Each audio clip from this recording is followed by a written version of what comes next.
Yo, what's good? Oh, Measle, good morning, bro. This motherfucker up super early. He up super early. Sunday, you must have got work today, bro. Trying to catch up on some memes from last night. My sinuses wouldn't let me sleep good last night. God damn.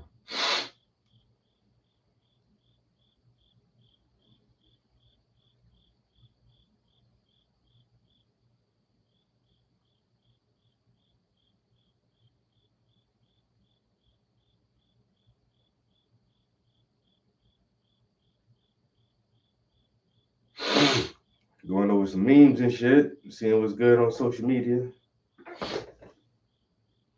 A little bit. I not like that one day where I had to take off work, but it's just a little dumbass shit. You lay on this side, then this side of your nose gets clogged up. Then you turn over, now this side of your nose clogged up. And it's just like, my fucking God, can I just breathe without having dreams that somebody is trying to suffocate me? You wake up like gasping for air and shit because you got to blow your nose. It's like, man, this shit is ridiculous. Who came up with this? Who plan was this for your nasal passages? I don't like it.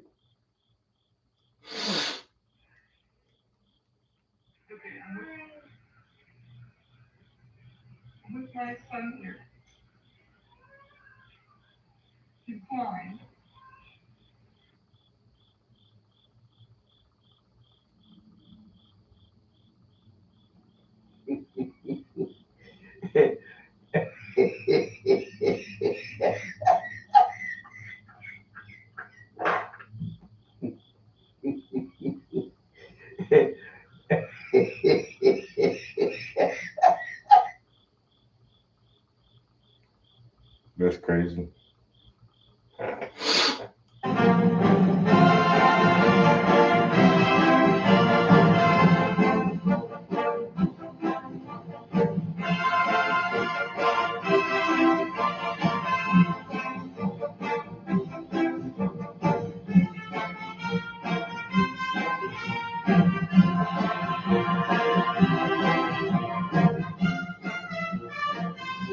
Every so often, man, we gotta have some boobs and beer, bro. You know what I'm saying? Fuck the prime ministers and the presidents, man. Where the fuck your bitches with the boobs, man?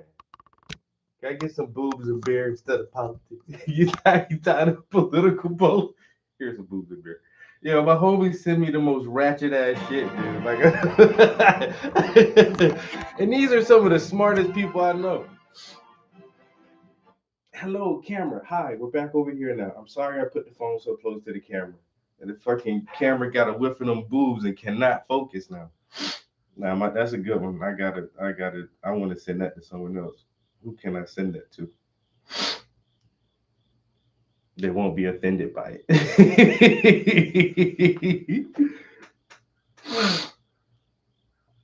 Tired of political posts? Here's some boobs and beer, man. Shit, bro. All right, what else we have? Oh, my cousin is gonna send me some more deep shit, probably. Please, no. Mexico is doing exactly what the United States refuses to do. Right now, more than 8.3 million people are being lifted out of poverty, and this has happened in just 4 years. The poverty rate is at a historic low of 29.6%, and Yeah. extreme poverty is down nearly 25%. And this is not because of trickle down economics. It's because the government forced a major shift. Minimum wage has tripled since 2018. In the US, that would be equivalent to 21.75 an hour for everyone across the country, regardless of where they work. And in 2024, Mexico implemented a constitutional reform that guarantees minimum wage to always keep up with inflation.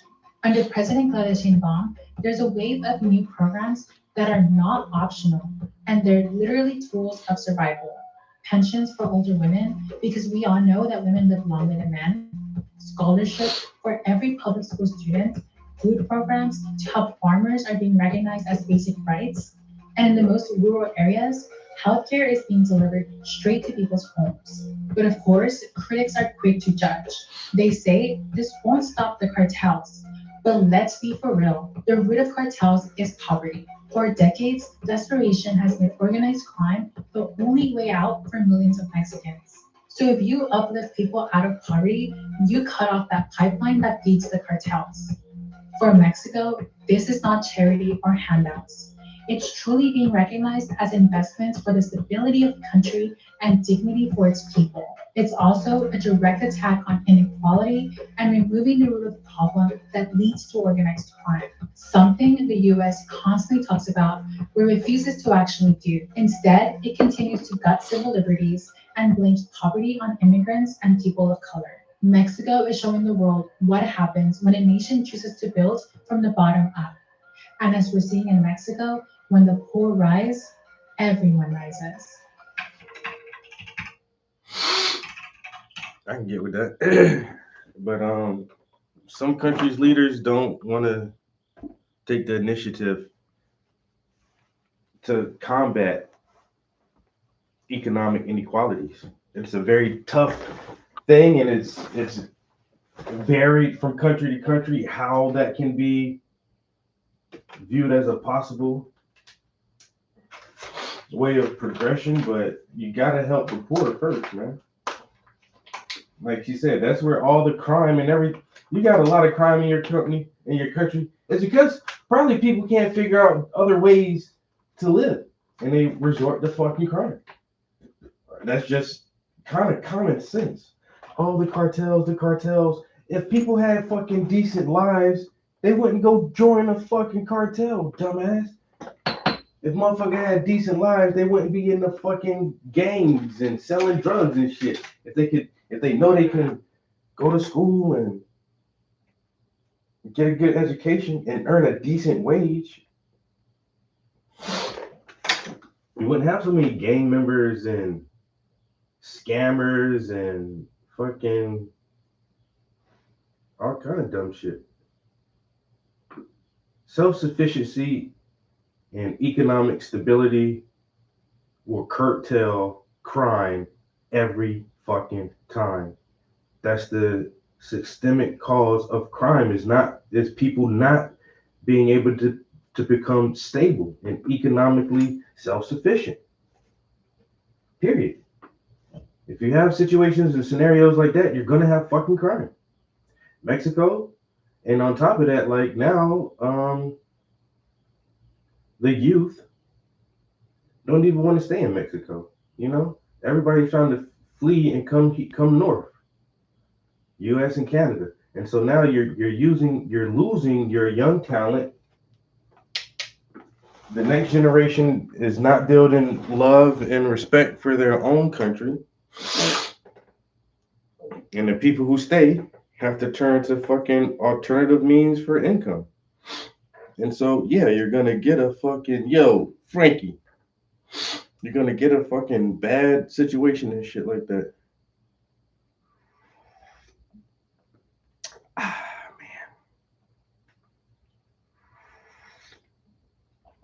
man, this coffee is busting right now, boy. That shit just really hitting the spot.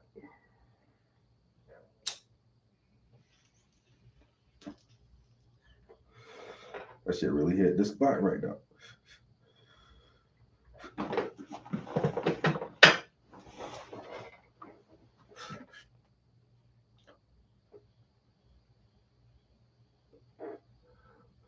Shit. All right, skin tone. Our goal today is to finish the skin tone. If we don't do nothing else, if we can get this section of skin tone with the first detail layer, I would feel very good about that. Um, Fish fry went amazing yesterday. Only had three guests yesterday, but had a good time. A lot of drinks, a lot of smoking, a lot of fish. Delicious. Uh, Last week for my meal prep, I had red meat for everything, yo. So this week for meal prep, I'm doing everything except red meat. So I took a Cornish hen out. I'll do that. I took a tuna steak out. I'll do that. And there was something else, shrimp. So I think I'll do shrimp Alfredo, some just a tuna steak with some salad. That's one of my favorite go-tos. And what else I said? Oh yeah, the Cornish hen. I'll just bake that with some fucking veggies and rice on the side. I got some crawfish down there too. I almost thought about pulling crawfish out. I might do that next week. Put some motherfucking do like a mini boil. But people be leaving crawfish out when they be fucking boiling up them crab boils, man. I love crawfish.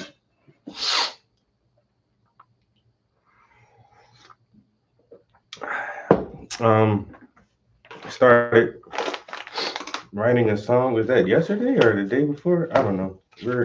We're almost through with another song now.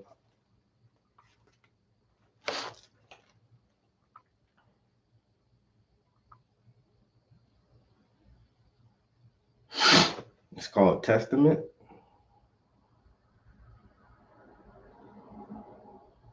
No, we were actually writing some of this in the studio yesterday, right? Yeah. So I got about 4 more bars last night. What did I write? Yeah, 4 more bars. So now I only need 4 more bars to finish the second verse, and I need a hook though. I have no idea how the hook is gonna go. Thing helped me more than my last therapy session. It's called Candy, a lifelike plush toy designed.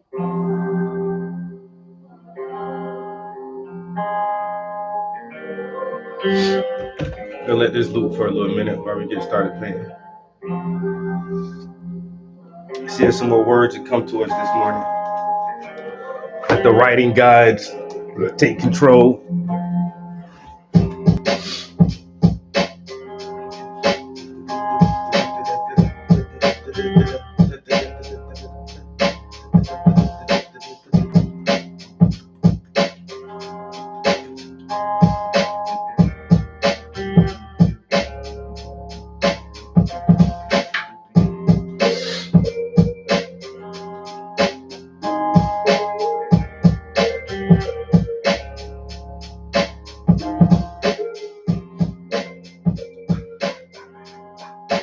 Hope everybody's day is off to a good start, you know what I'm saying?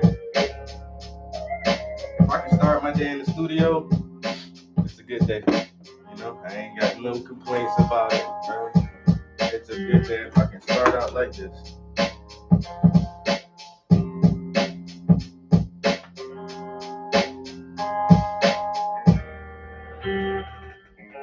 Yeah.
the hook right there.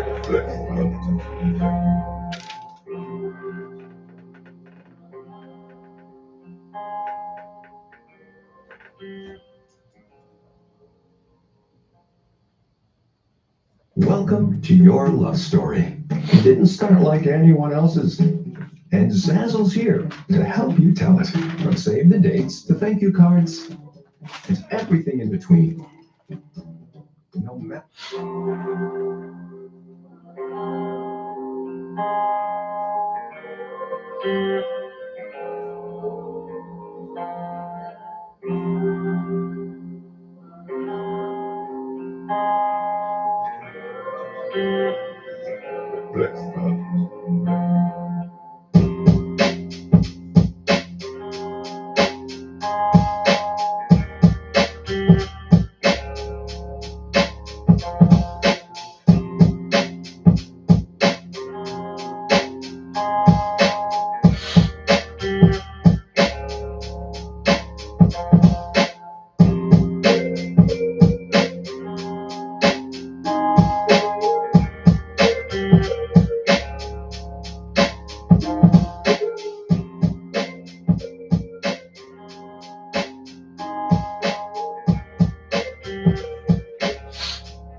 Hey, I came to get my testament and leave you with the rest of it. Don't handle it with negligence and cherry pick the best of it. I came to get my testament, leave you with the rest of it. Don't handle it with negligence. Don't handle it with negligence and cherry pick the best of it. Don't handle it with negligence and cherry pick the best of it. Don't handle it with negligence and cherry pick the best of it. Hey, yeah. I came to get my testament, leave you with the rest of it. Don't handle it with negligence and cherry pick the best of it. I came to get my testament, leave you with the rest of it. Don't handle it with negligence, I cherry pick the best of it. I came to get my testament, leave you. I came to get my testament, leave you with the rest of it. Don't handle it with negligence and cherry pick the best of it. Handle it with negligence and cherry pick the best of it. I came to get my testament, leave you with the best of it. Don't handle it with negligence and cherry pick the best of it. That might be that's the hook right there. Alright, so now I just need 4 more bars for the verse. Handle it with negligence, don't handle it with negligence and cherry pick the best of it. Don't handle it with negligence and cherry pick the best of it. I can't get my testament, leave you with the rest of it. I can't get my testament, leave you with the rest of it. Don't handle it with negligence and cherry pick the best of it. Handle it with negligence and cherry pick the best of it. Don't handle it with negligence and cherry pick the best of it. Don't handle it with negligence and cherry pick the best of it. I can't get my testament, leave you with the rest of it. So it's basically to start, like that's how I start the first verse off, but I switched around the words a little bit. I'm trying to cheat sometimes, man. When I be just be writing some rappy raps, I be trying to cheat to get more words out. So the first verse starts off, I came to give my testament. I stand next to the best of men. Shitty situation, make the best of it. Y'all niggas just some excrement. So that's the first 4 bars of the first verse. And the hook says, I came to give my testament and leave you with the rest of it. Did I use rest of it in there? No, so shitty situation, make the best of it. So I use my testament and best of it. And I use best of it in my testament in here too, yo. I came to give my testament and leave you with the rest of it. Don't handle it with negligence and cherry pick the best of it. So it's very similar to the first 4 bars, but like I say, I use the same rhymes, but just added something different. It'll be all right. I think it'll flow like from the hook to the verse. All right. 4 more bars for the last verse. So I need more than 4 bars. I need 6 bars. So I got 10 bars written for the second verse. I never been a holy roller, waiting on a savior. If you want to see some changes, gotta alter your behavior. Never argue with a stranger who cannot control his anger, eyes wide shut, and they cannot see that you're an angel. They all line up for the handouts and the favors.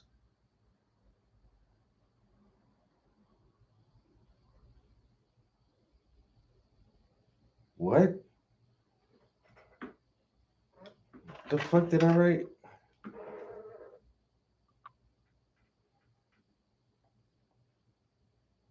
Okay, there you go. They all line up for the handouts and the favors. Watch out for the phishing data.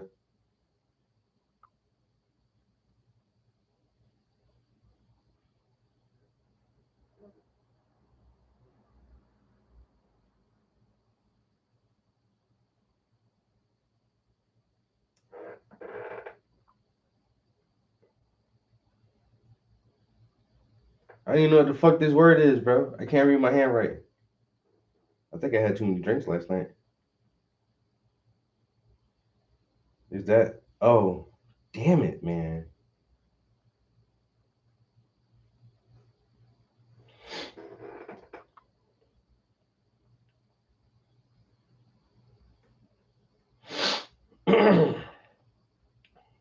That's crazy. Okay. So there's two words I could almost not read at all. And I wrote this shit. Damn. They all line up for the handouts and the favors. Watch out for the phishing data breaches and erasures. Most niggas phony. That's my testimony. Like baloney, you below me, you can blow me. Love that line. You can pay for it now, or you can owe me. Flipping that shit like Obi-Wan Kenobi. Yo, this is so fucking corny. Like baloney, you below me, you can blow me. You can pay me now or you can owe me. Flip that shit like Flipping shit like Obi-Wan Kenobi. I can't say that shit. But it was hard when I thought about it last night. I gotta hear it on the beat again. I might have to change that Obi-Wan Kenobi line. I don't know. We'll see. So now that's 10 bars. And that's probably why I stopped right there. It's just like, are you serious, bro? Like, this nigga said baloney and Obi-Wan Kenobi. Like, I don't know. Is this even gonna work or not? So I just cut it short and I was like, I'll come back to that part. Hey, I said bibbity boppity boo in a rap, nigga. So don't fuck with me, bro. Don't fuck with me. I'll say anything in these raps. I'll say anything. I said leaping lizards, licking lizards. I'll say anything though.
phony. That's my testimony. Like baloney, you below me, you can blow me, you can pay me now, or you can hold me, flipping shit like flip shit. Only pay me now, or you can hold me, flipping shit like Obi-Wan Kenobi. Ah. Obi-Wan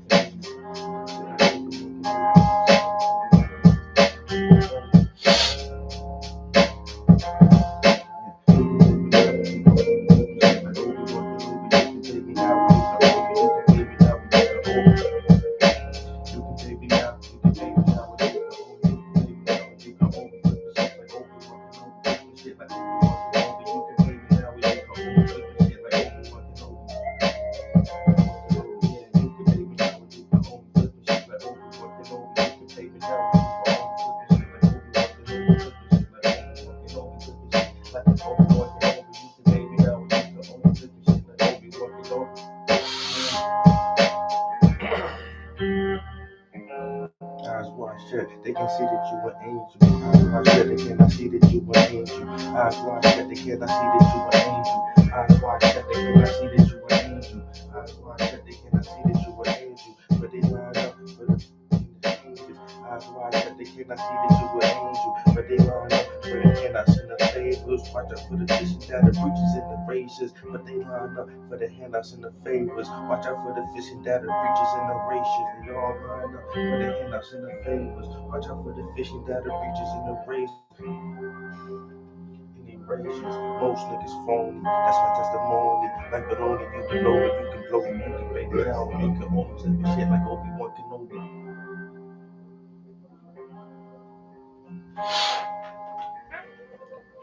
Watch out for the data breaches. Watch out for the fishing data breaches and erasures. Watch out for the fishing data breaches. Watch out for the fishing data breaches and erasures.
All right, I'll give it a couple more spins on this beat, and I'll turn it off. I cannot get this fucking next bar to come out, bro.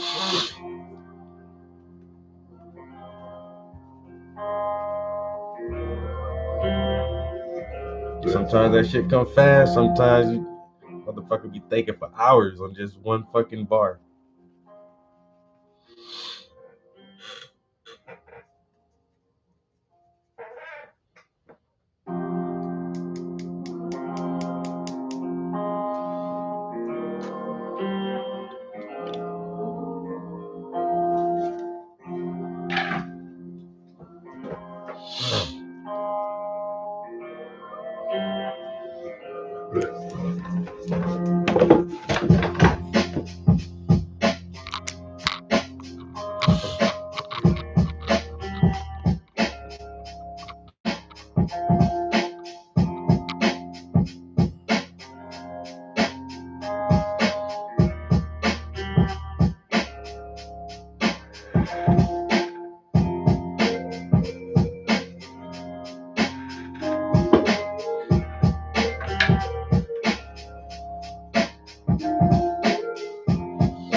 All right, there's something just now. God damn it. Hold on.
Is that another bar?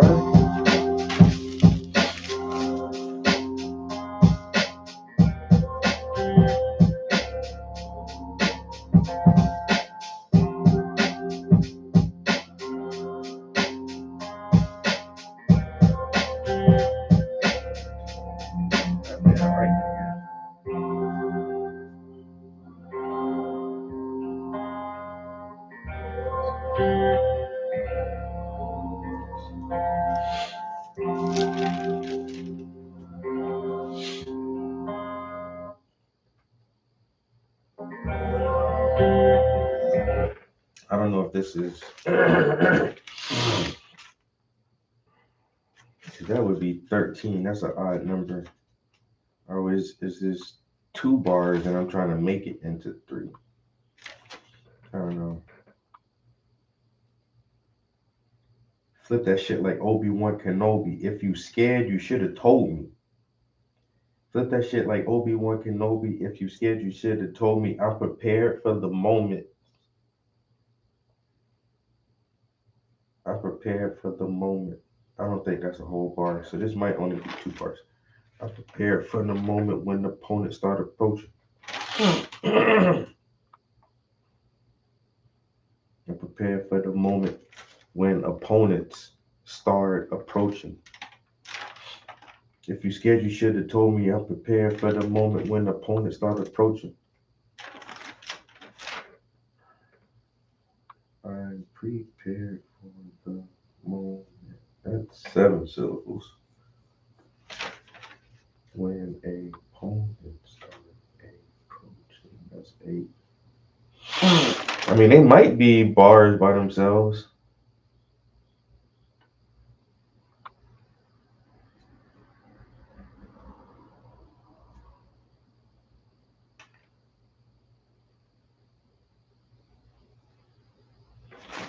We'll see. We'll see. But then I still need one more bar now. If I count that, if I'm counting that as a single bar, if you scared, you should.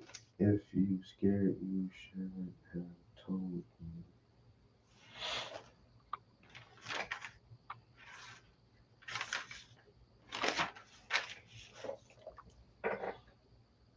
That's 13. I still need that bar.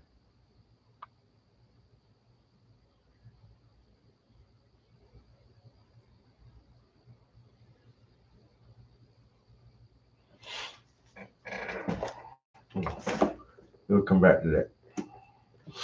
I'm prepared for the moment when opponents start approaching.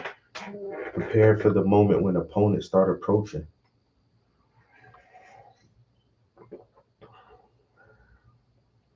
I want to say ferocious, but I just used that rhyme in something else recently. I think something about I'm ferocious.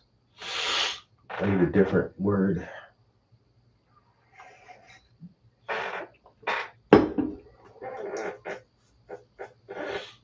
Prepare for the moment when opponents start approaching.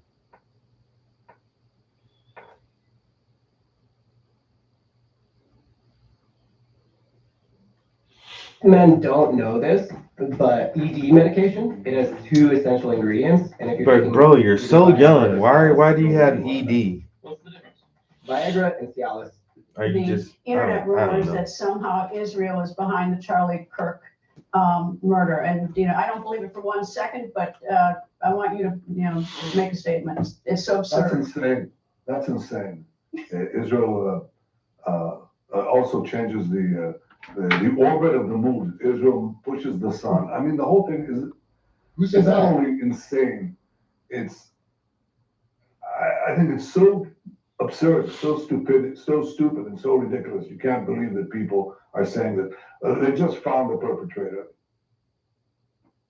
Justice Misty Winston. Apologies for not being Jimmy Dore. We are going to move on now to talk about an article that just came out in the Gray Zone by Max Blumenthal and Anya Parampil, who are fantastic. And this is that Charlie Kirk refused Netanyahu funding offer and was frightened by pro-Israel forces before death, friend reveals. Now, you can think whatever you want to think about whether or not Israel's responsible for this or they're not, but I do think that what is very telling about what's happening right now is that they have very clearly lost control over the narrative and over their image, and immediately people are willing to question them on this. And I think that that's at least something good, is that now, You're right, 9 times out of 10, probably 10 times out of 10. right? When you mention that, Did Israel do it? Probably yes. Yeah. They just show there's literally no rule that they obey. No, but I mean, yeah. Oh, North Korea rogue nation? Really? Yeah, they're really out of control. So a Trump insider and longtime friend of Charlie Kirk tells the Gray Zone how the assassinated conservative leader's turning point on Israel influence provoked a private backlash from Netanyahu's allies that left him angry and afraid. The source said anxiety spread within the Trump administration after an apparent Israeli spying operation was uncovered. Charlie Kirk rejected an offer earlier this year from Israeli Prime Minister Benjamin Netanyahu to arrange a massive new infusion of Zionist money into his Turning Point USA organization, America's largest conservative youth association, according to a longtime friend of the slain commentator speaking on the condition of anonymity. The source told the Gray Zone that the late pro-Trump influencer believed Netanyahu was trying to cow him into silence as he began to publicly question Israel's overwhelming influence in Washington and demanded more space to criticize it. In the weeks leading up to his September 10th assassination, Kirk had come to loathe the Israeli leader, regarding him as a quote-unquote bully. The source said, that's saying it lightly. Kirk was disgusted by what he witnessed inside the Trump administration, where Netanyahu sought to personally dictate the president's personnel decisions and weaponized Israeli assets like billionaire donor Miriam Adelson to keep the White House firmly under its thumb. According to Kirk's friend, who also enjoyed access to President Donald Trump and his inner circle, Kirk strongly warned Trump last June against bombing Iran on Israel's behalf. Quote, Charlie was the only person who did that. They said, recalling how Trump barked at him in response and angrily shut down the conversation.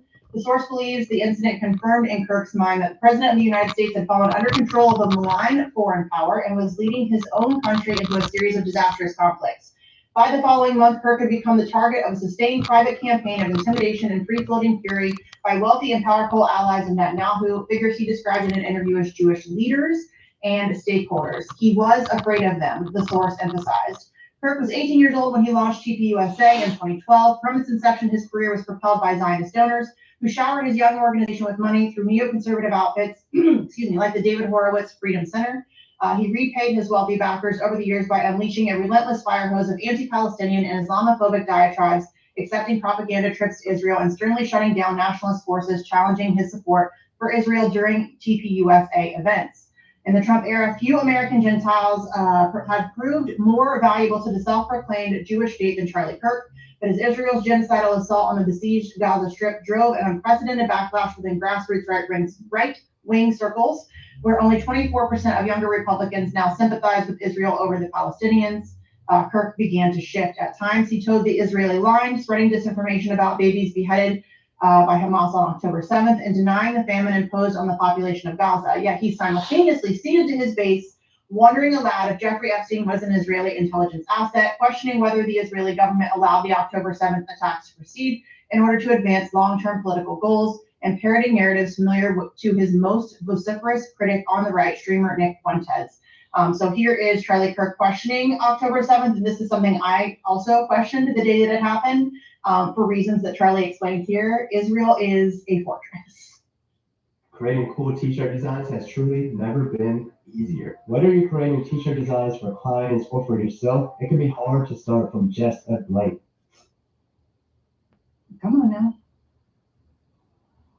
Where is it? I lost it. Hold please. Hold please.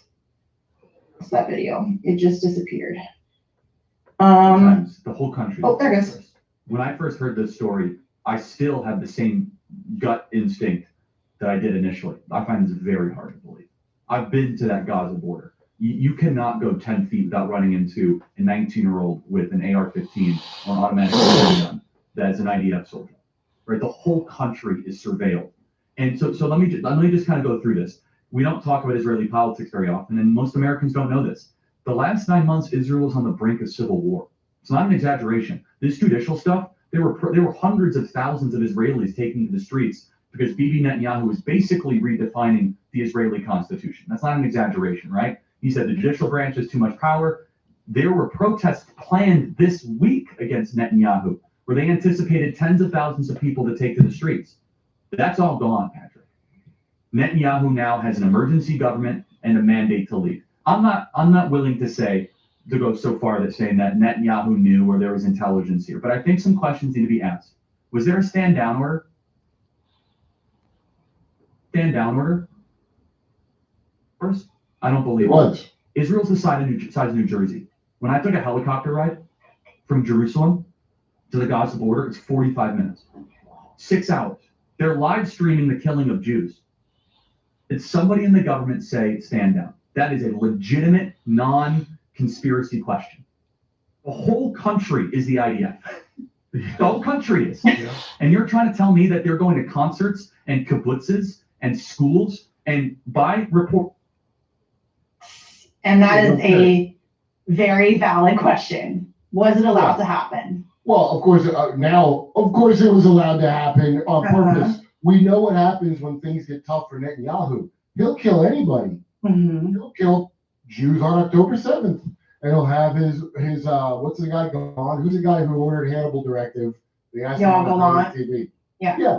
And then him and Bibi get in a fight because Bibi's too crazy even for him, I guess. Yeah. And then they comes out, yeah, it was given a little bit. The whole country's the IDF. So that means Hannibal Directive, they killed their own people. So if they do that to only Jews, if that's what the IDF would do under orders, what do you think they do to Charlie Kirk at a crucial moment when they just blew up Qatar? One of the biggest crimes I've ever heard of. Yeah.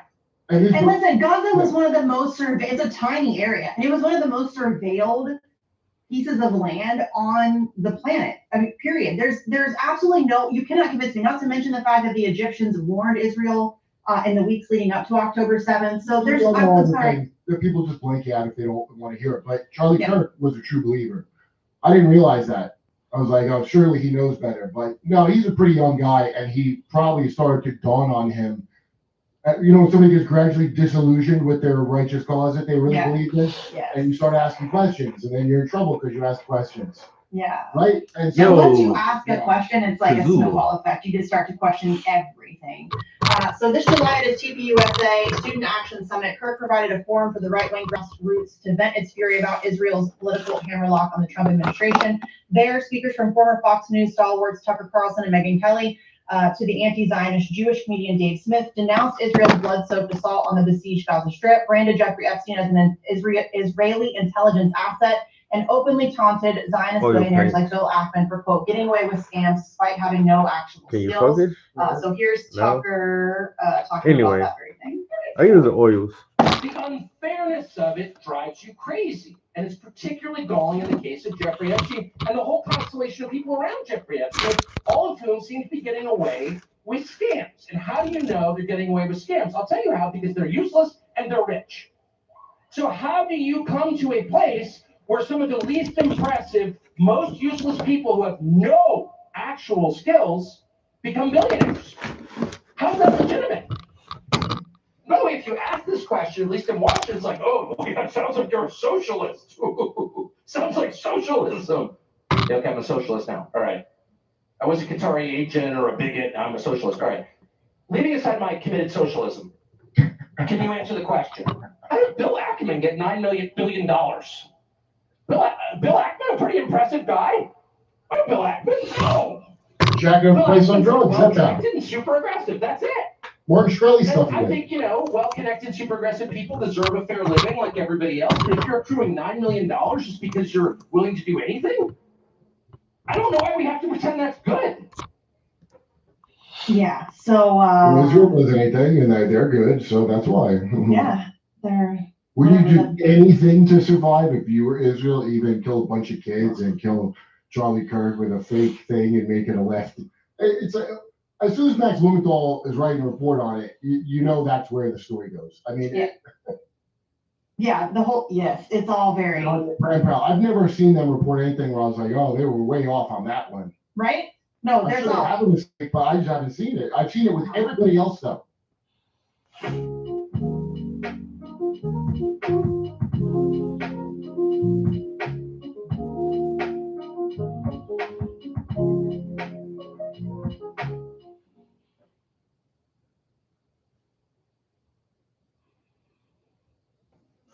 So apparently if you break the new camera bar on the iPhone 17 and you don't have Apple Care, that will cost you around $205. I think they were a little, or maybe that was Aaron. There was something that was serious, or not serious. Never mind. I don't want to misspeak. Okay, so following the confab, Kirk was bombarded with infuriated text messages and phone calls from Netanyahu's wealthy allies in the U.S., including many who had funded TPUSA. According to his longtime friend, the Zionist donors treated Kirk with outright contempt, essentially ordering him to fall back into line. Yes. Quote, he was being told what you're not allowed to do, and it was driving him crazy, Kirk's friend recalled. The conservative youth leader was not only alienated by the hostile nature of the interactions, but quote unquote, frightened by the backlash. I get it. The friend's account dovetails with those of multiple right-wing commentators with access to Kirk. Quote, I think in the end, Charlie was going through a spiritual transformation. Candace Owens, a conservative influencer who shifted decisively against Israel after October 7th, reflected after her friend's killing. I know it. He was going through a lot. There was a lot of pressure, and it's hard for me to watch the people who were pressuring him just say the things that they're saying. She continued, they wanted him to lose everything for changing or even slightly modifying an opinion. It's very hurtful to me. Kirk appeared visibly outraged during an August 6th interview with conservative host Megyn Kelly as he discussed the menacing messages he was receiving from pro-Israel bigwigs. Quote, it's all of a sudden, oh, Charlie, he's no longer with us. Wait a second. What does with us mean exactly? I'm an American, okay? I represent this country. He explained before addressing the powerful Zionist interests around him. I mean, they killed him. It's just obvious mafia stuff the second you hear it. Well, and it's very clearly to, not just because he was Charlie Kirk and very influential, and I think the demographic with which he was influential also matters because it was it's college kids, right? And that's a very powerful demographic. So I think that matters. But I also think that this is very clearly to. I think that's the biggest thing. They knew that he had, amongst young white men, college age men, like, yo, Charlie Kirk was changing people's minds, yo. And you can't have that.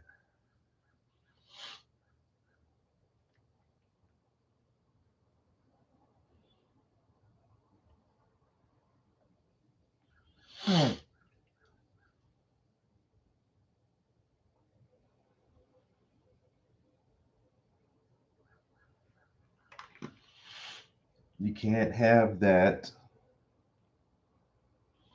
He's on the college campuses talking to the future leaders of America. Exactly. It's exactly what he was doing. Talking to the future leaders of this country and telling the future leaders that, hey, you know what, guys? Israel may not be our biggest friend like we really thought. Like our parents and grandparents kept telling us. Maybe Israel is up on some fucking bullshit. And we need to stop funding these motherfuckers.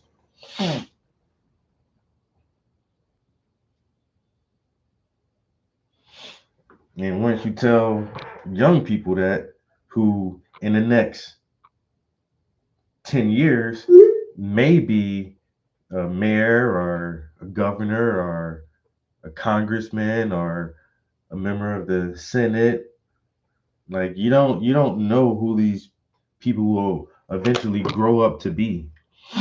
But you can't tell them that Israel's bad.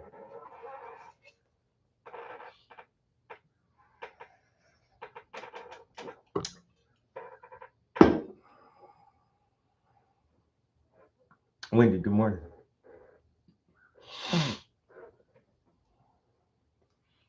And so a lot of people are just saying, like, and not even a lot of people, they're, and it's secondhand, but apparently it's from a really good friend that said, yeah, Kirk said, I'm scared of these motherfuckers because I don't want to take their money anymore, and I think they're doing bad shit. And now that I've said something, these motherfuckers, I can't imagine like what kind of phone calls or in-person conversations he had that made him worry about his life. Like, you know, what kind of shit that they were saying to him.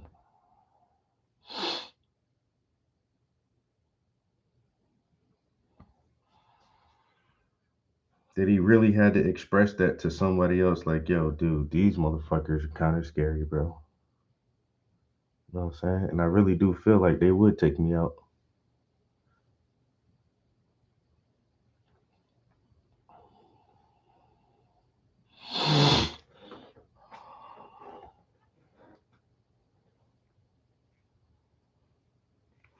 Here, right? This is really about not necessarily Charlie Kirk, but you don't want to do a Charlie Kirk. If you even start to slightly question, this could be what happens to you. That's, kind of the goal here, I think. So, quote, the more that you guys privately and publicly call our character into question, which is not isolated, it would be one thing if it were just one text or two texts. It is dozens of texts. Then we start to say, well, hold the boat here, Kirk continued. To be fair, some really good Jewish friends say that's not all of us, but these are leaders here, these are stakeholders. He went on to complain to Kelly, quote, I have less ability to criticize the Israeli government than actual Israelis do, and that's really, really weird. In one of his final interviews conducted with Israel's premier influencer in the United States, Ben Shapiro, Kirk once again tried to raise the issue of censorship of Israel critics. Quote, a friend said to me, interestingly, Charlie, okay, we pushed back against the media on COVID, on lockdowns, on Ukraine, on the border. Maybe we should also ask the question, is the media totally presenting the truth when it comes to Israel? Just a question. It's never just a question. So here is Charlie Kirk speaking with Ben Shapiro. We push back against the media on COVID, on lockdowns, on Ukraine, on the border, so like maybe we should also ask a question, is the media totally presenting the truth when it comes to Israel? Just a question, that maybe we shouldn't believe everything the media says, because I know I've been conditioned to ask a lot more critical questions over the last couple of years. So Ben, some people would accuse Israel of wanting to ethnically cleanse. Some people in the Israeli government are saying, again, it's all over the place, right? You have opinions all over. In your opinion, what would a good outcome 5 years from now be? And how does one respond to the claims of ethnic cleansing? Welcome to your love story. It didn't start like anyone else's. And Zazzle's here to help you tell it. From save the dates to thank you cards. Can't I ask just those laughed at that questions. guy, man. He was, because I was very hard on him when he goes, I'm just gonna trust my friends in the government. Yeah. And We were all hard. I was hard on him. I mean, well, I assumed that he wasn't a true, I assumed he was like, no, I think he was like a genuine guy. And then you can see him having to put together, it's pretty hard to put together that the entire system of your government is completely corrupt and owned by a series of mafias. yeah. It's hard to put that together when you're young. I know from just saying it to people that are younger than me, they're all like, that's crazy. And Yeah. you don't gotta believe me now. Well, that's a really right? hard pill to swallow, right? Like to realize and come to terms with the fact that everything you And then ever he pushed thought back is a when he did. lie. Yeah, So he like pushed that's back, and that was a huge amount. Unbeknownst to me, he was pushing back an enormous amount because the stakeholders, by the way, oh my God, I love that title. The Yeah. stakeholders were, hey, we're the billionaires here, and you're the punk puppet that we are paying. Yeah. You Yes. know, usually breaking points can talk about Israel because they're getting that Pierre Modry, he's Persian or something, so they can talk about Yeah, it Israel. just depends on Whoever who's your funding you. billionaires, don't Yeah. go against your billion. Oh, people go audience capture. Oh no, I want to be billionaire captured, morons. Yeah, that's exactly what it is too. Billionaire captured. Okay, according to Kirk's longtime friend, Kirk's resentment of Netanyahu and the Israel lobby was spreading within Trump's inner circle. In fact, they said the president himself was terrified of Netanyahu's wrath and feared the consequences of defying him. During the past year, the Trump insider was told by contacts in the White House that the Secret Service had caught Israeli government personnel placing electronic devices on its emergency response vehicles on 2 separate occasions. While the Gray Zone was unable to confirm the story with the Secret Service or White House, such an incident would not have been unprecedented. Indeed, according to a report in Politico citing 3 former senior U.S. officials, a cell phone spying device was placed by Israeli agents, quote, near the White House and other sensitive locations around Washington for the end of Trump's first term in 2019. Which is not surprising. Former UK Prime Minister Boris Johnson recounted a similar incident in his memoir, writing that his security team found a listening device in his bathroom soon after Netanyahu used his personal toilet. There's currently no evidence of an Israeli government role in Kirk's assassination. However, that has not stopped thousands of social media users from speculating that the pro-Trump operatives' shifting views on the issue contributed in some ways to his death. And by the way, Miriam Adelson, Sheldon Adelson's wife, who is the person involved with all of this, was also the one that ran the spying operation on Julian Assange in the Ecuadorian embassy, where they were placing listening devices in the women's restroom to spy on him and all of his visitors, including his doctors and lawyers. So this is not unprecedented. By the time of publication, over 100,000 Twitter X users have liked a September 11th post by libertarian influencer Ian Carroll, declaring about Kirk, quote, he was their friend, he basically dedicated his life to them, and they murdered him in front of his family. Israel just shot themselves. That's a bold statement. Many advancing the unsubstantiated theory have pointed to a Twitter X post by Harrison Smith, a personality at the pro-Trump InfoWars network, stating on August 13th, almost a month before Kirk's assassination, that he was told by, quote, someone close to Charlie Kirk that Kirk thinks Israel will kill him if he turns against Israel, end quote. The frenzied speculation has set off shockwaves in Tel Aviv, where Netanyahu was compelled to explicitly deny that his government killed Kirk. Yeah. That's not a good. Like I said, I think you were having issues. It's like his O.J. Simpson "If I Did It" press tour. You know The last time I saw someone in a Utah setting, it was that district attorney who came out to get it, not being charged with anything like this, came out to say he's not a satanic cannibal, and everybody's like, why would you? Who said that about you? Like, yeah. Why? Okay. It doesn't look good to come out. No. But first of all, Netanyahu, normally, what would he be doing? He'd be like, this is anti-Semitic. See what? Yeah, and that's coming. That'll be coming for sure. So this is him making sure that you know that Israel did not assassinate Charlie Kirk. I let you go. I want you to address one thing, and it's just the absurdity of it. Some of the internet rumors that somehow Israel is behind the Charlie Kirk murder, and I don't believe it for 1 second, but I want you to make a statement. It's so absurd. That's insane.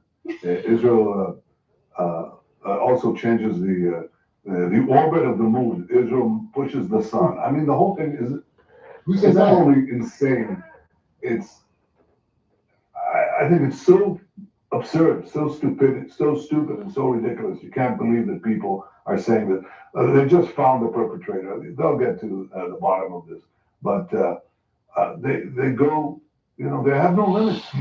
When you hate Jews, when you hate the Jewish state, you're willing to say anything and promote all these absurd rumors. And by the way, they're willing to kill us all the time. I mean, that's what they're doing. And you know, over the centuries, when Jews, especially in the Middle Ages, the horrific Middle Ages, the worst things were said about Jews you could possibly believe. We were poisoning the wells.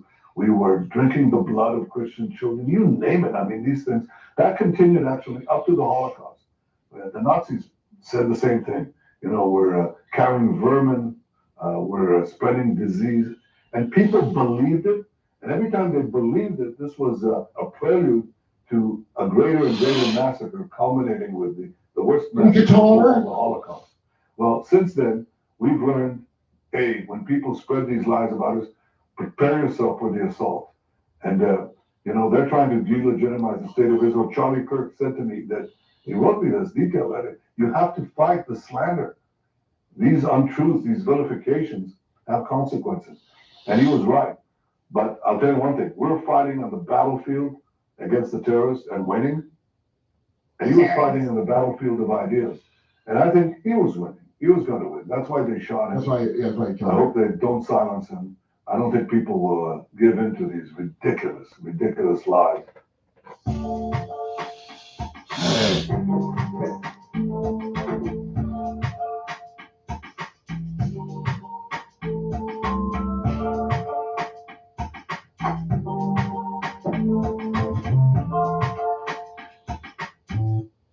God. You know, you can't say that every single time. Number one, you know, oh, Israel moves the sun. You know, no, what here's what Israel does, false flags, and they kill a bunch of people, and they kill their own people. Yeah. So that scumbags like him, like, it's unreal. It's like if there was somebody was eaten in the neighborhood, and Jeffrey Dahmer lives there. We can't say it was this cannibal who did it. You're the ones who are always the problem. Always. Yeah. Israel. Yes. Not the Jews. Israel. Not the Jews. You see how he links himself to all the Jews? That's the cloak that he hides behind. It's disgusting that he shields himself that was good. Yeah. Yes, he's a scumbag. So that appearance was just one of several interviews and statements the prime minister dedicated to Kirk in the wake of his killing in an effort to frame the late conservative leader's legacy in a uniformly pro-Israel light. The major public relations push has occurred while Netanyahu wages a military campaign on 7 fronts, punctuated by a regional assassination spree that most recently reached into the heart of Qatar, a U.S. ally. In a September 10th Twitter X post eulogizing the conservative leader, the Israeli prime minister described a recent phone conversation with Kirk. He said, I spoke to him only 2 weeks ago and invited him to Israel. Sadly, that visit will not take place. I heard Charlie turned him down.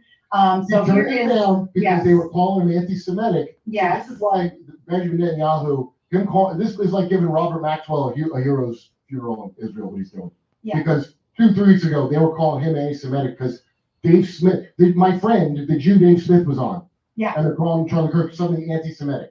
Mm-hmm. Yeah, that's funny, right? So here's Benjamin Netanyahu, one of the posts that he put up. So Charlie Kirk was murdered for speaking truth and defending freedom, a lion-hearted friend of Israel. He fought the lies and stood tall for Judeo-Christian civilization. I spoke to him only 2 weeks ago and invited him to Israel.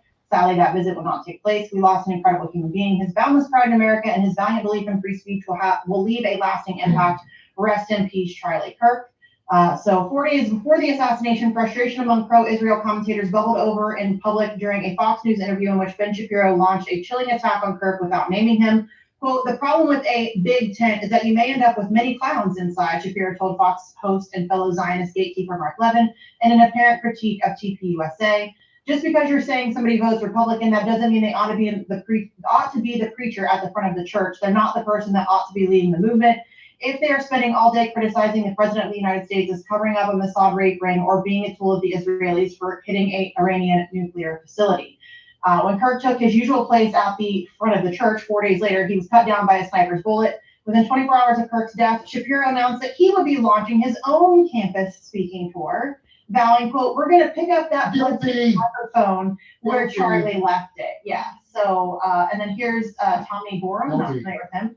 They would, if Charlie turned heel on Israel, they would have someone shoot him at an open air event, and they would have some idiot groiper with a genetically anomalous issue there to be the patsy fall guy. Part of why you never make a deal with the devil in the first place. That sums it up very nicely what he said. Mm-hmm. That sums it up just perfectly. Yeah. Max Blumenthal, like I said, Max Blumenthal went out that way. And Anya. And your parent pal, both of them weighing in on it, Yeah. makes my wild speculation feel very confident now. Because They're usually right. Ben's gonna replace him, that popular guy. And let's not even get started with that, but the idea that Ben is so swiftly, after criticizing him just days ago, after going after Charlie and trashing him publicly, again, not naming him, but still already knew who he was talking about. So now days later be like, I'm gonna pick up his bloodstained microphone and continue his work. I don't think Jesse Jackson with the bloody Martin Luther King shirt. He's so gross. Yeah, this is the other thing though. It doesn't necessarily have to be Mossad because these are Zionist billionaires, the mega group you've heard of. So this is just gangsters. Like Israel can have it farmed out. I mean, they do it themselves. They're just funny. They're real hands-on with their vicious crimes, but yes, they are. It doesn't necessarily mean the Mossad. I'm not saying, but I'm saying it was on behalf of Israel. I have no doubt about that because that scumbag billionaire they're talking about that inflates drug prices, and that's how he got that $9 billion. What Tucker asked about. Yeah. All that MK Ultra stuff is proprietary technology that corporations have and private entities have. Just like if you're rich enough, you could have Pegasus software. So don't think they couldn't have gone to one of these people and had them, pass word down. That's why they say Epstein didn't work for Mossad because they're trying to use like the cutouts. Plausible deniability. They wanted. He did. Like I understand the legalese of it, but it was on behalf of. I agree. 100%. Okay. Me on tour in Appleton, Wisconsin, Rosemont, Illinois, Chicago, Illinois, Louisville, Fort Wayne, Hermosa Beach, Sacramento, San Francisco. Go to jimmydore.com for a link for tickets. Make you buy a Riz wallet? 2 people could win a Lamborghini Huracan Storado, a Hennessy Velociraptor.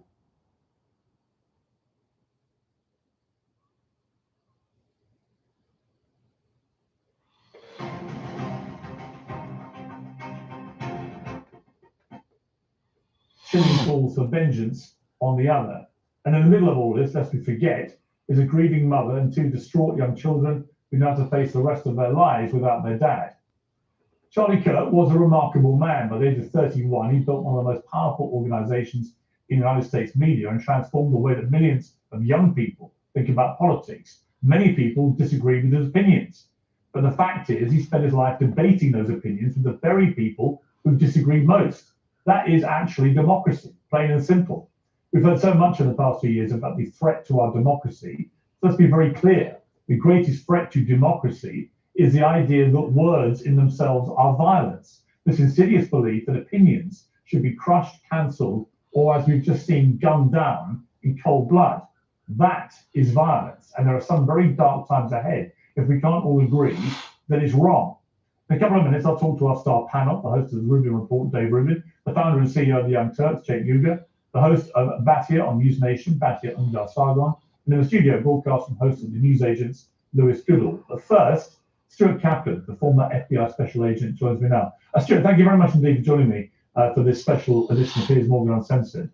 Let me just start first of all. I'm a little bit bemused about what's happened here in terms of how this shooter has done this. He seems to have fired 1 bullet with a Mauser Model 98 bolt-action rifle with a scope mounted on it from a roof about 200 yards away from where Charlie Kirk was doing this appearance.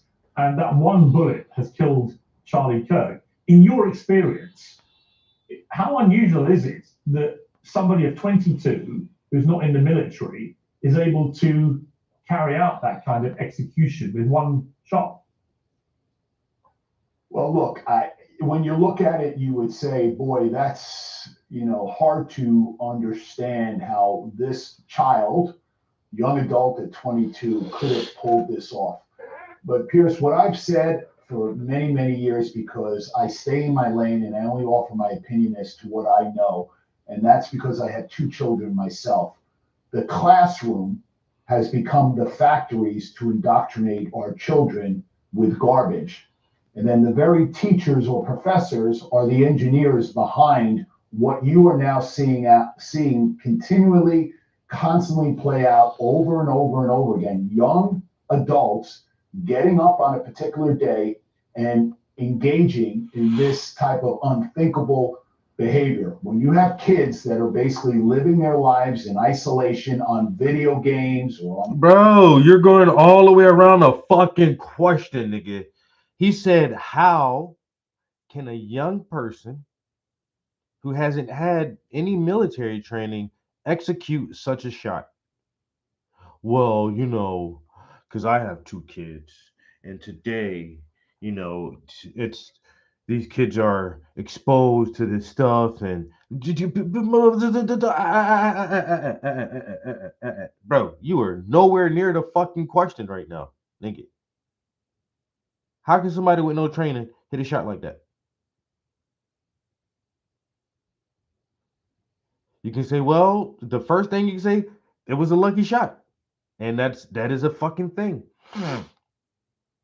At 200 yards, wind is a factor, but it was a calm day.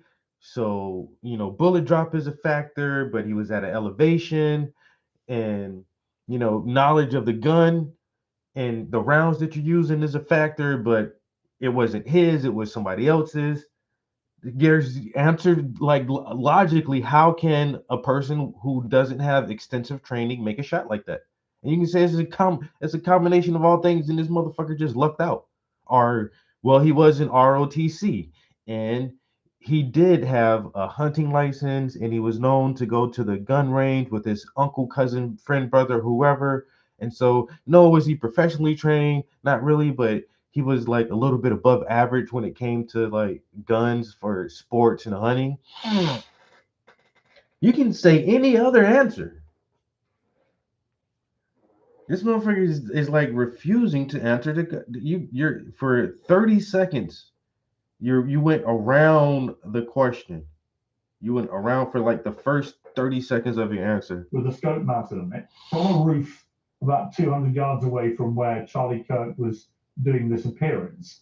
And that one bullet has killed Charlie Kirk. In your experience, how unusual is it that somebody of 22 who's not in the military is able to carry out that kind of execution with one shot? Well, look, when you look at it, you would say, boy, that's, hard to understand how this child, young adult at 22, could have pulled this off. But Pierce, what I've said for many, many years, because I stay in my lane and I only offer my opinion as to what I know, and that's because I have 2 children myself. The classroom has become the factories to indoctrinate our children with garbage.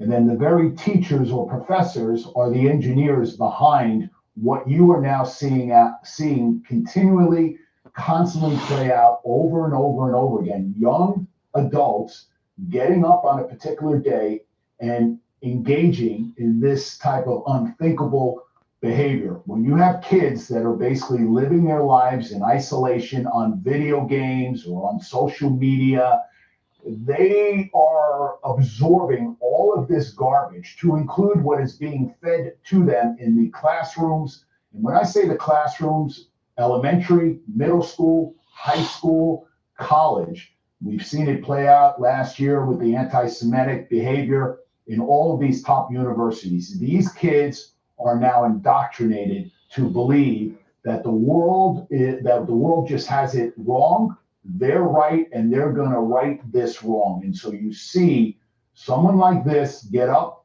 22 years of age, has a solid family, and just is able to carry this out. It's unthinkable. Yes. Is it inconsistent with what we would say the shooter would look like or what his background would be? But I don't put it past anybody in this day and age. The actual choice of weapon, did not answer the question. I don't put it past anybody in this day and age. You did not answer the question, bro. The schools are indoctrinating people to be anti-Semitic. He's paid Israel Shield, bro.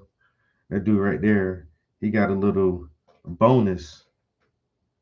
He got a little donation contribution. If you can say anti-Semitism. I just need you to squeeze that in there. See, what I only speak from experience and what I know, and I have 2 kids, and it's the schools and the professors and elementary, middle school, and high school pushing these anti-Semitic messages and corrupting these kids, and they can just get up on any random morning and do something like this. I don't put it past anybody in this day and age. Putting it past anybody is one thing. Trying to explain how somebody is such a good shot is another thing. You did not explain how can an untrained person make such a good shot. There was no explanation for that. This dude is fucking what they said. FBI, retired FBI, spoke in a goddamn circle just now. Spoke in a whole damn circle and never answered the goddamn question. Good for you, bro. You're a filibuster for sure. The mass shootings we've seen in recent years have been with an AR-15 semi-automatic rifle, which is all right. Bathroom break time, guys. I got to go. This particular choice of rifle, you know, we're making some good progress this morning. We're gonna get this skin tone done before we get out. Use it, or is it an effective tool of execution if that's what you're choosing to do? This little thing helped me more than my last therapy session. It's called the Pandy, a lifelike plush toy designed and powered by AI. Well, given the environment being out there in Utah, which is God's country with respect to hunting and fishing, this would be a weapon that you would probably typically see in any household where they engage in hunting. This is a perfect weapon to use for big game hunting. And so it would be typical to be found in that household. And I'm sure that's exactly why he was able to get access to this very weapon. Now, the interesting thing is that we kind of pause a little bit because this guy, Tyler Robinson, you know, went up on that rooftop, was extremely disciplined, stayed focused on his task, and assassinated Charlie Kirk. If he had had an automatic weapon, or even if he decided to slide back the single bolt action, he could have reloaded and created a lot more mass casualties. But obviously his agenda was just to take out this one individual. Thank God he only used that weapon for its single purpose, but it could have been a lot worse.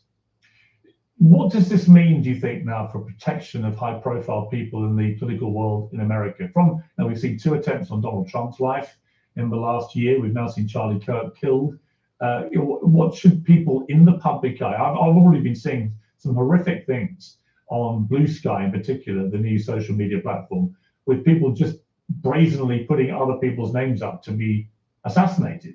And Ben Shapiro, Jordan Peterson, Matt Walsh, all these people. What should individuals like that in that space be doing to better protect themselves? Pierce, the problem is it's going to come down to how much money you want to spend on your personal security. I'm in that business, and I can tell you it would not have been anticipated given even the venue. Now, look, I am critical that when you have 3,000 people assemble in an outside venue, do I think 6 police officers is sufficient? I would anticipate crowd control issues, disruptive behavior within the crowd. Do I think 6 police officers was sufficient? No. Would I have considered a rooftops more than 500-600 feet away as being potential threat to Charlie Kirk in any normal sense of what we perceive as the typical threat of someone rushing the stage or using a knife or pulling out a handgun? I don't think there was any way to have anticipated a rooftop sniper. Now, with saying that, now the landscape has completely changed. It's very, very different because we've now seen that there are people out there that are contemplating utilizing and implementing this type of way to take someone out. Now, the problem is, how much money could a private public figure be able to expend to have the type of detail that you would need? Counter snipers, drone technology, all of those things we see that are similar with protecting the President of the United States. If Charlie Kirk had the level of security, by way of example, that the president has, you're talking about millions of dollars, and that would be cost prohibitive. So the question is, what do we do as being public figures? Is it worth it for us to entertain and expose ourselves in these type of venues, or are we going to have to be put behind bulletproof glass or forego these type of events? That would fly in the face, which is exactly what Tyler Robinson wanted to do. He wanted to scare us. He wants to chill our First Amendment right to be free to speak our opinions and our minds. And I will say that if anybody now is hesitant or now thinks otherwise, he has won and we have lost as a society. Certainly, we need to consider our personal security. There are ways to try to neutralize those threats, but quite frankly, there is no 100% foolproof way to absolutely guarantee anybody's safety in this world. Stuart Chapman, I really appreciate you coming on. Thank you very much indeed. My pleasure. Let me turn now to my panel. A lot of different views here on politics we've all had over many years. I'm sure we're all joining the same view that this is an absolutely appalling thing to have happened, and the consequence of it could be very far-reaching. Dave Rubin, let me start with you. You know, this is a cold-blooded, deliberate, pre-planned execution of a high-profile conservative who, irony of ironies, was the guy probably leading the charge to sit down with people whose views you don't agree with. In other words, almost the opposite of what this shooter appears to believe that he represented. What is your reaction to it? The easiest way to create t-shirt designs that sell. Whether you're creating t-shirt designs for clients or for... Well, Piers, before we do the political side of this, I just lost a friend. My friend was assassinated, a man who I spent an awful lot of time with, who I broke bread with many times, who I sat at weddings with, who I toured with and did many of these college shows with, a man who, as I was leaving the left about a decade ago and realizing the hysteria of the progressives, who welcomed me, even though we had various different opinions on very closely held things like abortion and marriage and taxes and death penalty and all of these things. And in the 10 years or so that I knew Charlie Kirk, I never had one bad experience with him. I had only good experiences with him. To your point about the political part of this, yes, Charlie was better at reaching across the aisle than anyone. I like to think that I'm pretty good at it, but as an apostate from the left, someone who left the left, in some sense, they want less to do with me than even someone like him. So it became harder for me to reach across the aisle. Charlie spent his life trying to widen the tent that is the conservative movement. He wanted the ex-liberals like me and Elon Musk and Joe Rogan and Tulsi Gabbard and RFK, the thing that Donald Trump represents in a wide tent MAGA movement, because it's based in America and freedom. And I don't know anyone, literally anyone on earth, who was doing it better than him. So I mourn deeply, deeply for my friend, and I mourn for America, because in your intro, you laid it out correctly. There's a lot of anger right now. There's a lot of sadness, I can assure you of that, but there's a lot of anger. And I feel it's incumbent on me, and hopefully guys like you, Piers, to be a little bit better right now, because otherwise this thing, this very precious experiment, could veer out of control unbelievably quickly. I think that's completely right. Cenk, you and I have talked a lot about the toxic nature of political discourse in America, and you've been very critical of the woke left, actually, in particular, and the way they've over-demonized everyone, calling everybody Hitler, fascist, and so on. It seems that this 22-year-old shooter had, anti-fascist insignia on his ammunition. It's pretty clear, I think, that he hated Charlie Kirk and wanted to silence him. We don't know his exact political allegiance. That may or may not emerge in the next few hours and days. But certainly, he was behaving like a fascist. A fascist at their heart will stifle dissent by murdering people. And this is exactly what this person has done in the absurd guise of being anti-fascist. Yeah. So I think that this is a huge problem in America right now. So to the point that Dave's making, look, so Dave changed some of his opinions and didn't change others, right? I didn't change any of my opinions, but Charlie and I had many conversations. He came on the Young Turks at the Republican National Convention and the Democratic National Convention. I went to America Fest. I got a lot of heat for going to America Fest. But the part of that's left out is that Charlie invited me to it. And not because I had changed any of my opinions, but because I hadn't changed any of my opinions. And then once we had those conversations, what we found out was, yes, we still deeply disagree on many things. state of race relations, power dynamics in America. I could go on and on, right? But it turned out we actually did agree on a bunch of things: housing, paid family leave, how the American people are being taken advantage of by the powerful, corruption, all of these things. So you don't get to there unless you have conversations. So I know some on the right certainly were shutting down conversations earlier in my lifetime. Still some today are making that argument. And in their anger today, and then justifiable anger, some were talking about striking back. And then on our side, yes, there's way too much censoring, way too much never talk to anyone else, just stick within your own tribe. Well, how are we ever going to heal a country, especially if you're from the left, guys? We're supposed to be the side that has empathy. I'm not saying the right doesn't.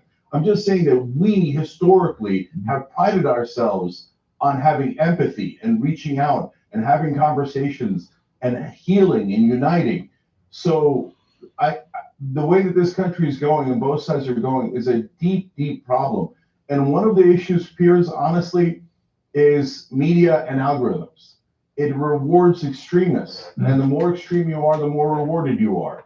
And so we've got a way to fix that. If we don't fix it, the money and the spinning out of control of both sides' political fervor is going to be an enormous problem for this country. We've got to stop right now. Look, either we could use this moment to hate each other more, or we could use this moment as an inflection point to begin to heal and to unite and realize that we're all Americans together. There's nothing wrong with disagreeing, and we can say that fervently without crossing the line into hating each other, thinking that both sides are Nazis of some sort. And you're right, Piers, even I've gotten called a Nazi by some portions of the left for disagreeing on trans issues 5%. No, that's too much, guys. It isn't about me. It's about the hatred that gets built in and entrenched when we can't even talk to the other side and we can't see each other as fellow Americans.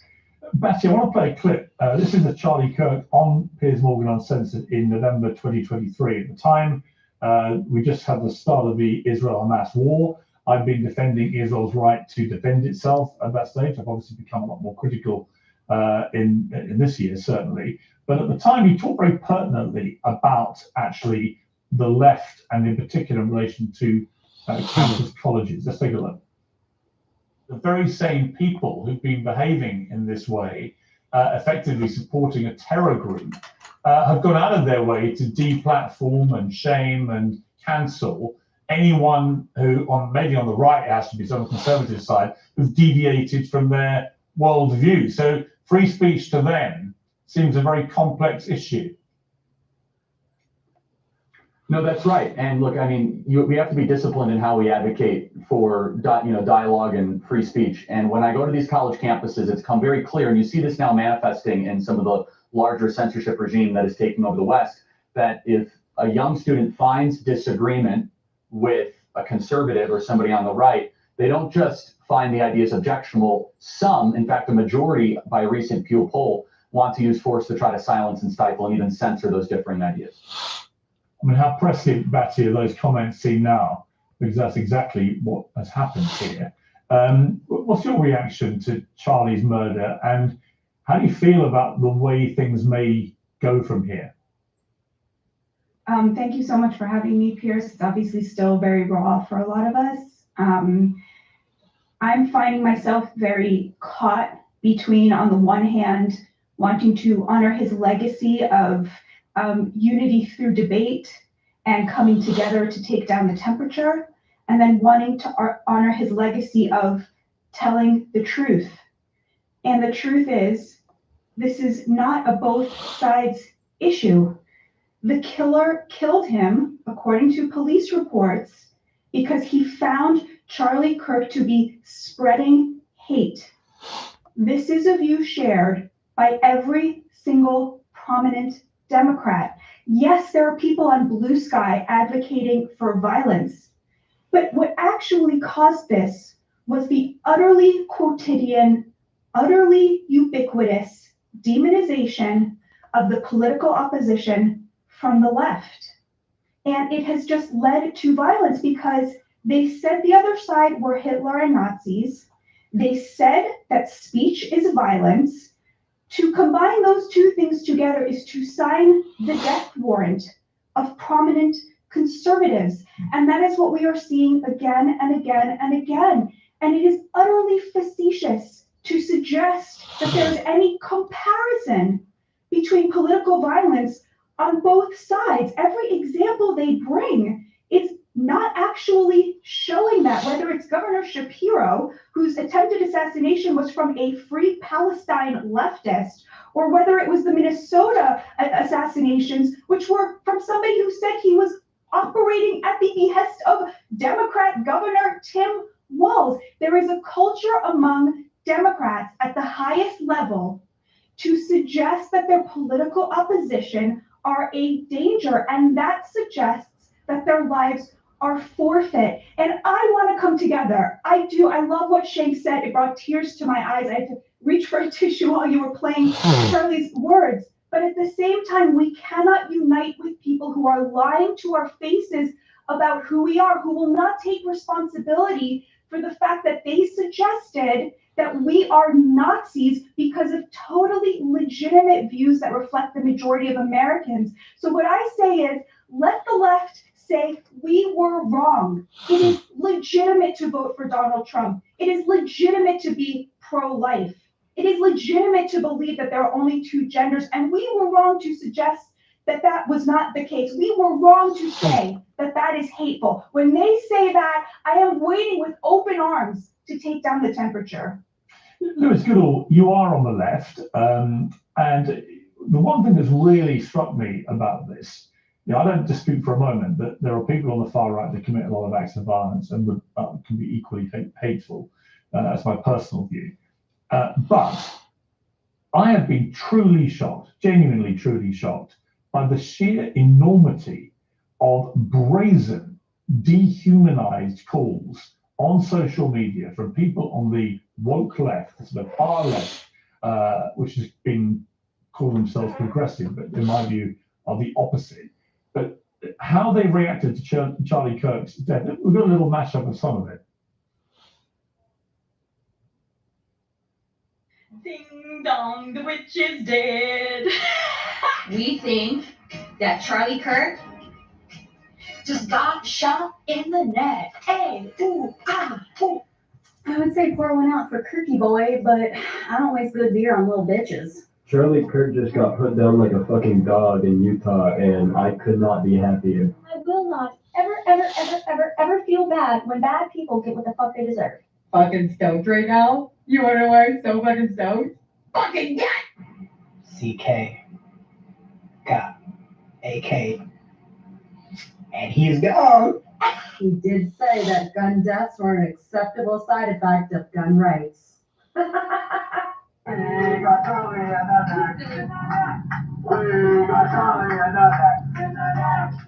So there are hundreds, thousands, maybe more examples like this. But we've seen teachers, we've seen hospital executives, we've seen people who want to run places like the Oxford University Union, for example, and so on, all coming out with similar gleeful celebration at the murder of a 31-year-old father of two young children.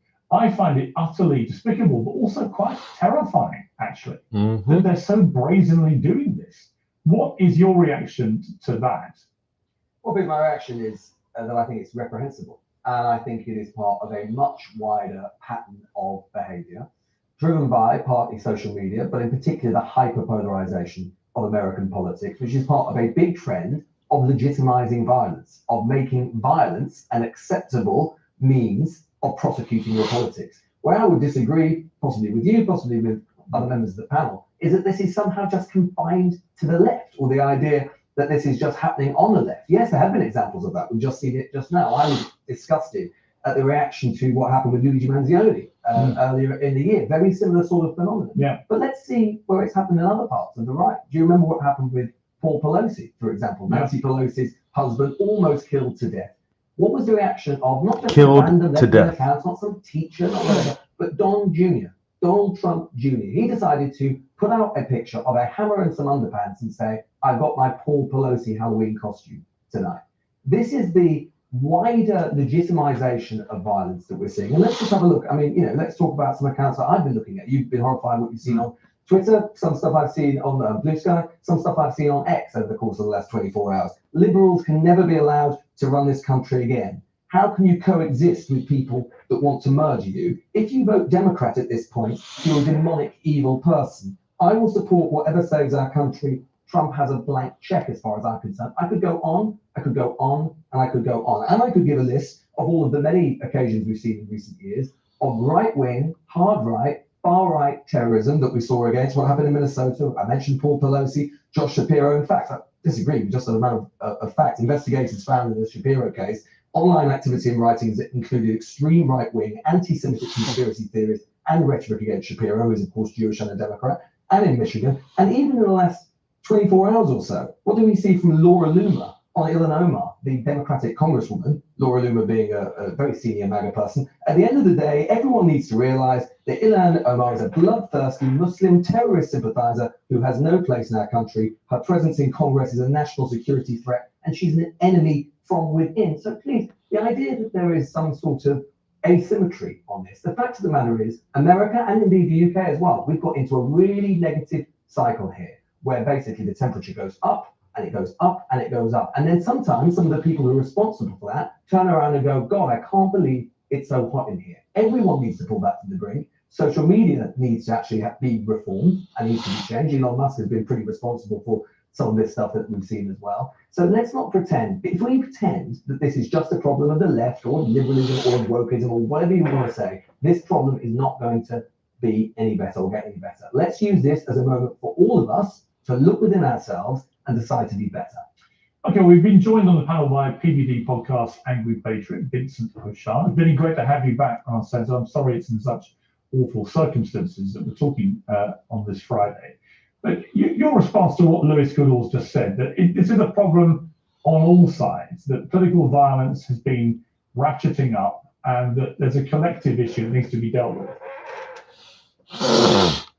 Well, Piers, thank you for having me, and hello to everybody on the panel. Piers, I'm sorry, but trying to compare a photo of a Pelosi hammer for a Halloween thing to somebody getting shot in the neck in front of his family at a campus is unbelievable. And the fact that you're trying to make the two comparison is absurd, okay? And if we want to, since you're on the left and you have those beliefs, give me something that the left is positive about. Because from what we're seeing, they're pro-abortion, they're pro-celebrating assassination, they're pro-open border. Give me something positive that the left is running on. Because at the end of the day, the Democrats, 35-year low approval rating. And Piers, I have to go a little bit deeper.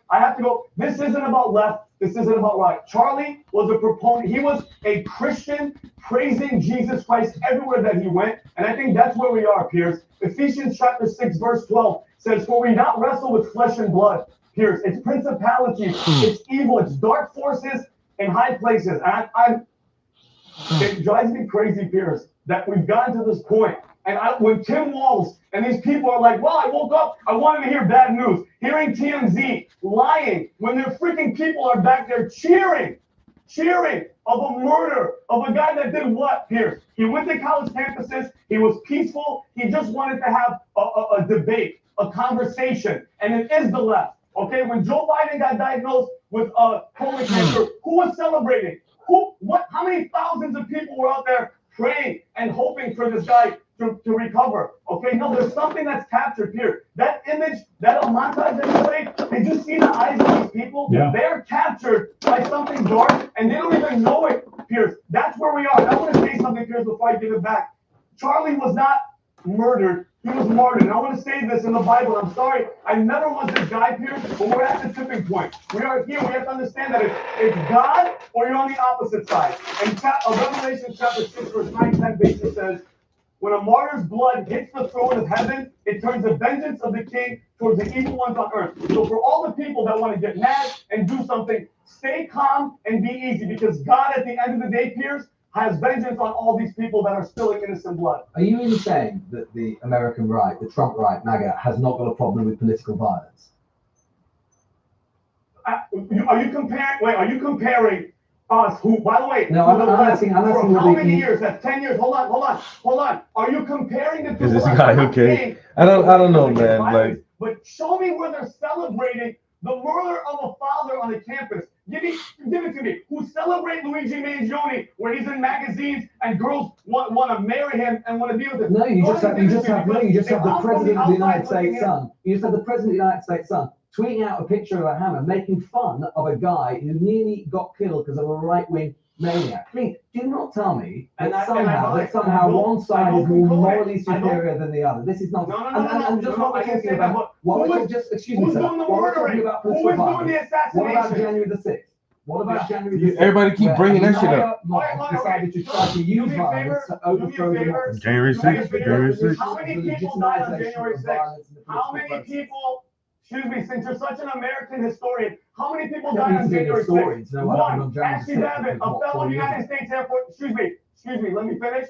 A United States Air Force veteran got shot subsequently in her freaking neck. Why? Hold on. Why? Because she was unarmed and she was advancing to a halt. Please, I'm 100% with you. I don't condone any violence, but the comparison is not even close to what the left does. So let's have some statistics from your They own promote government. it. Let's have some statistics from your own government. These are your own government statistics.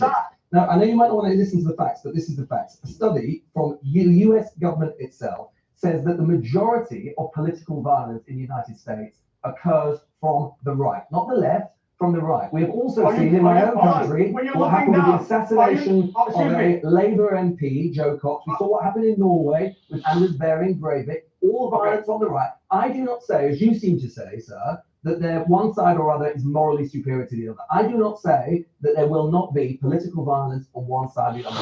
What seems, and I find curious, is your belief, your fervor, that somehow one side of this debate is uniquely morally repugnant and one is superior. The statistics are wrong. That's not right. Doesn't support what you're saying. And the fact after fact after fact, and occasion after occasion after occasion, shows the same thing. And like I say, January the 6th itself was literally the legitimization from your side of political violence at the highest of levels. And what did Donald Trump do? When he got back into office, he pardoned them all, sending a message that political violence is fine. Excuse me, are you in the United States? Are you an American I just returned to the United States, as a matter of fact, but I don't need to be in the United States. Okay, so wait, are you an American citizen? No, are you an American citizen? Price of fish. Are you an American citizen? Nope. No, I want to ask you a question, because you're looking down, you're reading stats and facts, and I don't know where the hell your sources are from. But guess what, as an American, from seeing what they did, excuse me, I let you talk, please let me talk, okay? From what, you mean to tell me what the left, your darling left, has done to the Republican Party and Donald Trump alone for 10 years, the calling for violence, the Hitler, like Batya said, all the negative rhetoric, hold on, to the impeachments, to shooting him in the head, and him saying, I want peaceful protesting, and then the FBI informants, all the confidential human resources inside the freaking car on January 6th, that's a whole different argument, debate that you don't want to get into. But as an American who lives in America and is a veteran, we see what's happening. I don't care about your ChatGPT stats. The left is the party that is inciting the violence and causing the problem. Okay, I want to bring in another guest now who will then join the panel for the rest of the show, Konstantin Kisin, author and host of Trigonometry. Konstantin, I've seen from your posts that you've been very personally affected by the death of Charlie Kirk. Where does this horrific murder leave us in relation to political discourse and the safety of public figures as a consequence? You know, Kears, I don't know if I've been personally affected, but I know that I've received messages from hundreds of people at this point, ordinary people, many of them nothing to do with politics, never paid attention to politics, never really cared, who were horrified and shocked by this in a very profound way. Because they put the video up like as soon as the shit happened. That's why everybody's profoundly affected by this shit. It's just like the two up close videos is like, what the fuck, bro? She had me traumatized. I couldn't sleep that night. I really, the night it happened, I mean, the day it happened, I had a lot of trouble sleeping that night after watching that fucking video. And it's like, it's very, very, very unsettling. Very unsettling. So you don't have to be a political pundit or concerned about one side or the other, because if you have just the the smallest amount of common sense, you can see it's a corporate thing that runs the government, and the parties are just playing their parts. So whatever, with the whatever side you want to represent, or if you don't want to represent, I mean, just seeing that shit happen was like just unsettling in general. In general. And it's like, wow, what the fuck, bro? And then for that many people to celebrate, like, oh, like making songs about this shit, it's like, god damn. That's I find that disturbing that that's our countrymen. We live in a country with people who will celebrate the death of a young man, like who really has not perpetrated any violence against anyone. But that's the new thing, though. That, like you said, the left does say, "Well, words can be violent. If you don't use my proper pronouns or whatever, you're committing violence against me." And it's like words aren't violence. Words can't be violence. Words can call for an act of violence, but me just stating my opinion or saying something I don't like, if that goes against the mainstream narrative, that's not violence. It's the First Amendment.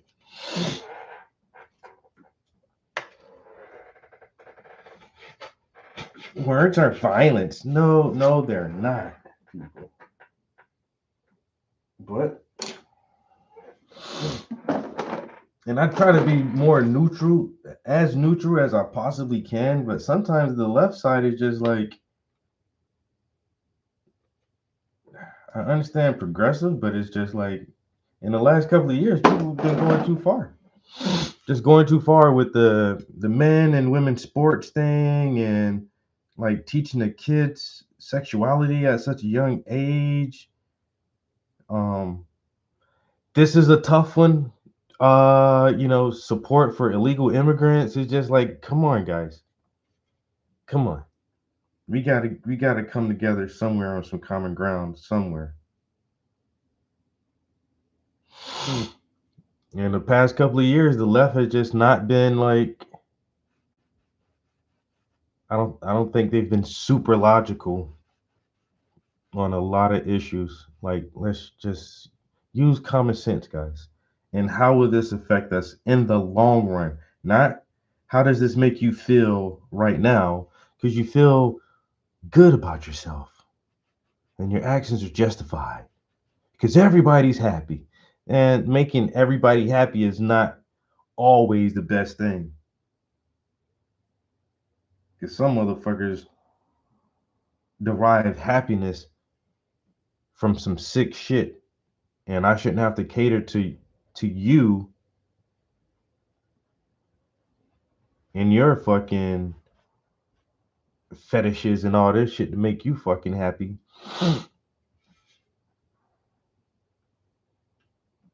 What's morally best for the society as a whole, not just some small, super small percentage of a society that says, well, you're not treating me right, and yells the loudest.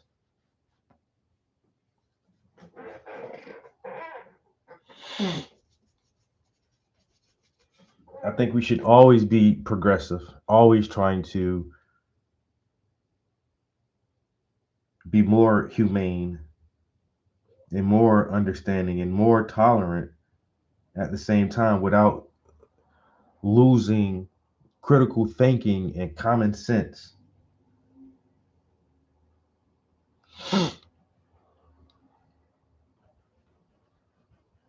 Without losing critical thinking and common sense, man. Some of this shit just don't settle well.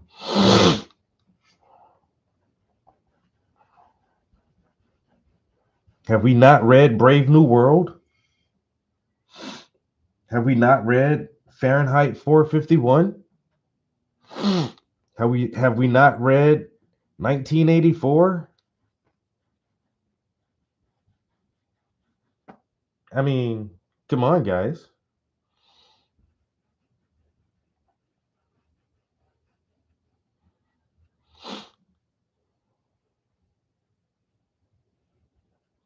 Have you guys not seen are read the Hunger Games. Like, hey, this is what you guys are trying to push us towards. Let's not do that.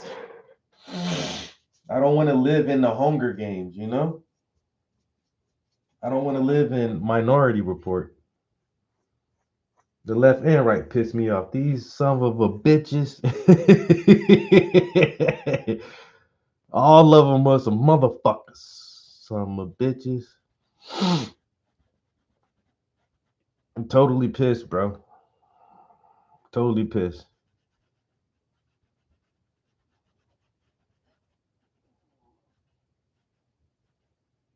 But if I saw like, and I've seen some people make certain comments about this situation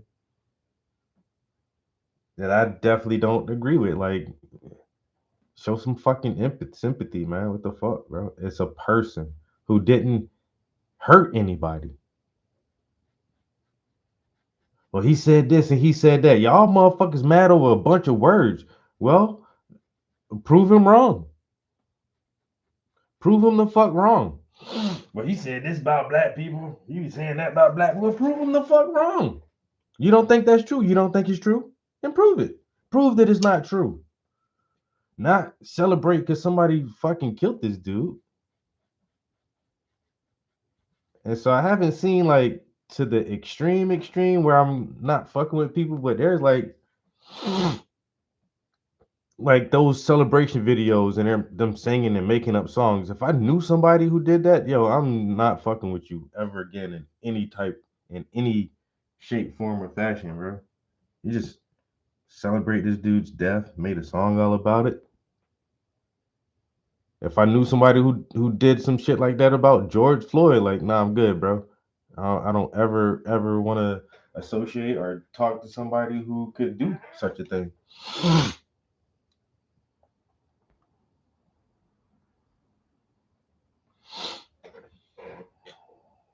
You're not my cup of tea, and I'm okay with that. If you're okay with doing the shit like that you're doing, that's fine. That is definitely fine. And once again, because I 100% believe in the freedom of speech. Say what you want to fucking say, man. I don't give a fuck how hateful it is or how harmful it is. As long as you're not calling directly for violence against any other person or group, you can say what you want to say. Don't call for violence and you're fine. No matter how harmful it may feel. And I like that freedom of speech, and I want people to say what they want to say. So I know how to handle you. Okay, you're a person who's capable of doing something like that. That's great. Now I know you a little bit better, and I choose not to associate with you. Don't be scared to speak your mind. Speak your mind. Tell your truth and say that shit proudly. And let me handle it from there. Because I can say some shit sometimes that people just don't agree with. And they be like, you know what? I don't think I'm gonna fuck with Travis anymore. And that's great. I'll let you know who I am. You let me know who you are, and then from there we can decide, like, you know, do we have enough in common to be cordial with each other, or just, you know, not give a fuck about each other's existence.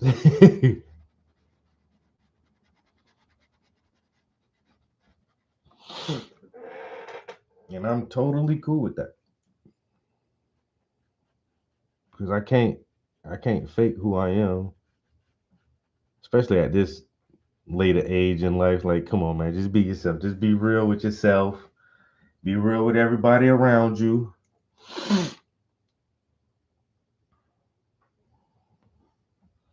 You know, we don't need to pretend this ain't high school, like no popularity contest or nothing anymore. Everybody grown adults and got bills, man. So if you're gonna be a certain way, let me know off the top, so I don't gotta waste time and energy fucking with certain people, man. That'd be my damn thing. I don't got a lot of time to be fucking around with everybody. You come to find out you just a dumbass. No, thank you. I will reserve my time for more enjoyable interactions.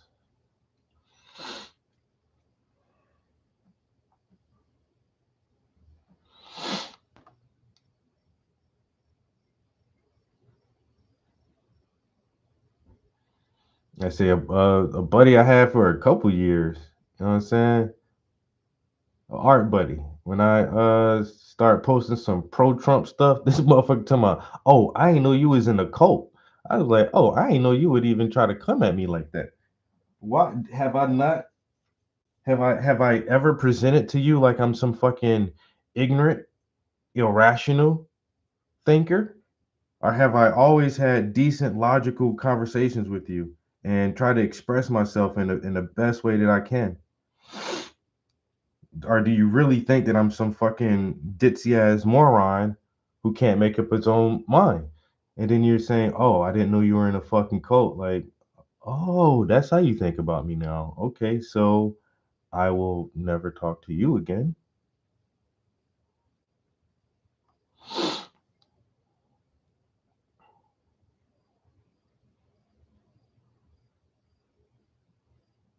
Cause that's not even some shit you supposed to say to a buddy.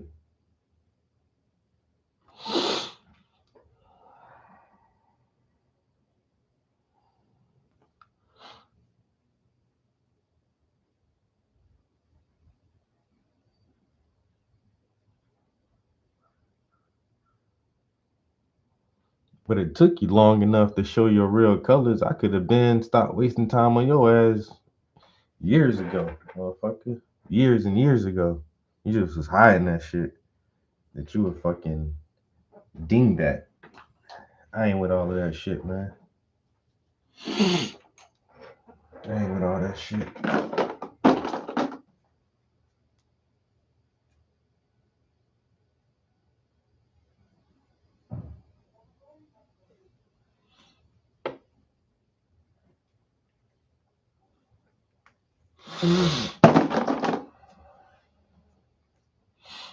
Adding some brown and some purple to this palette so I can get that deep shadow underneath her chin. I want to use black, but then I don't want to use black. But I will make sure this brush is cleaned up good.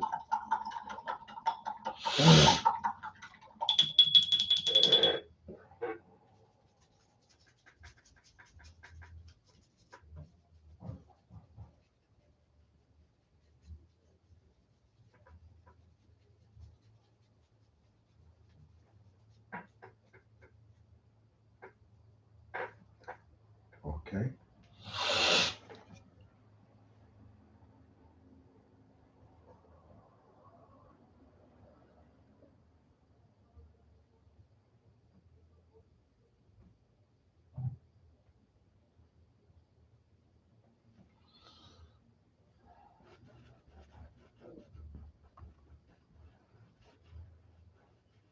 I could have put some blue in here too, but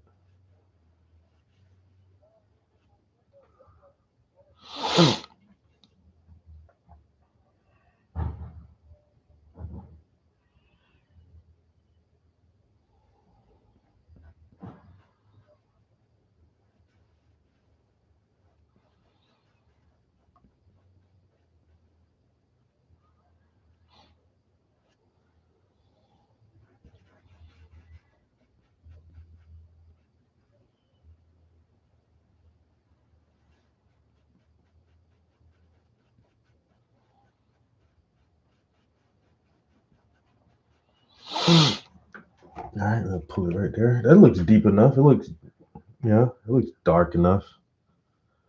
Do I need a curve? It's the slightest bit of curve right there. All right, that looks better. A little bit.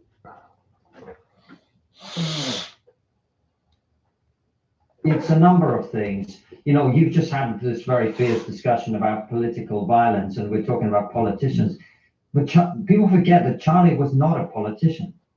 This is a 31-year-old guy who went around college campuses, and now his two young children.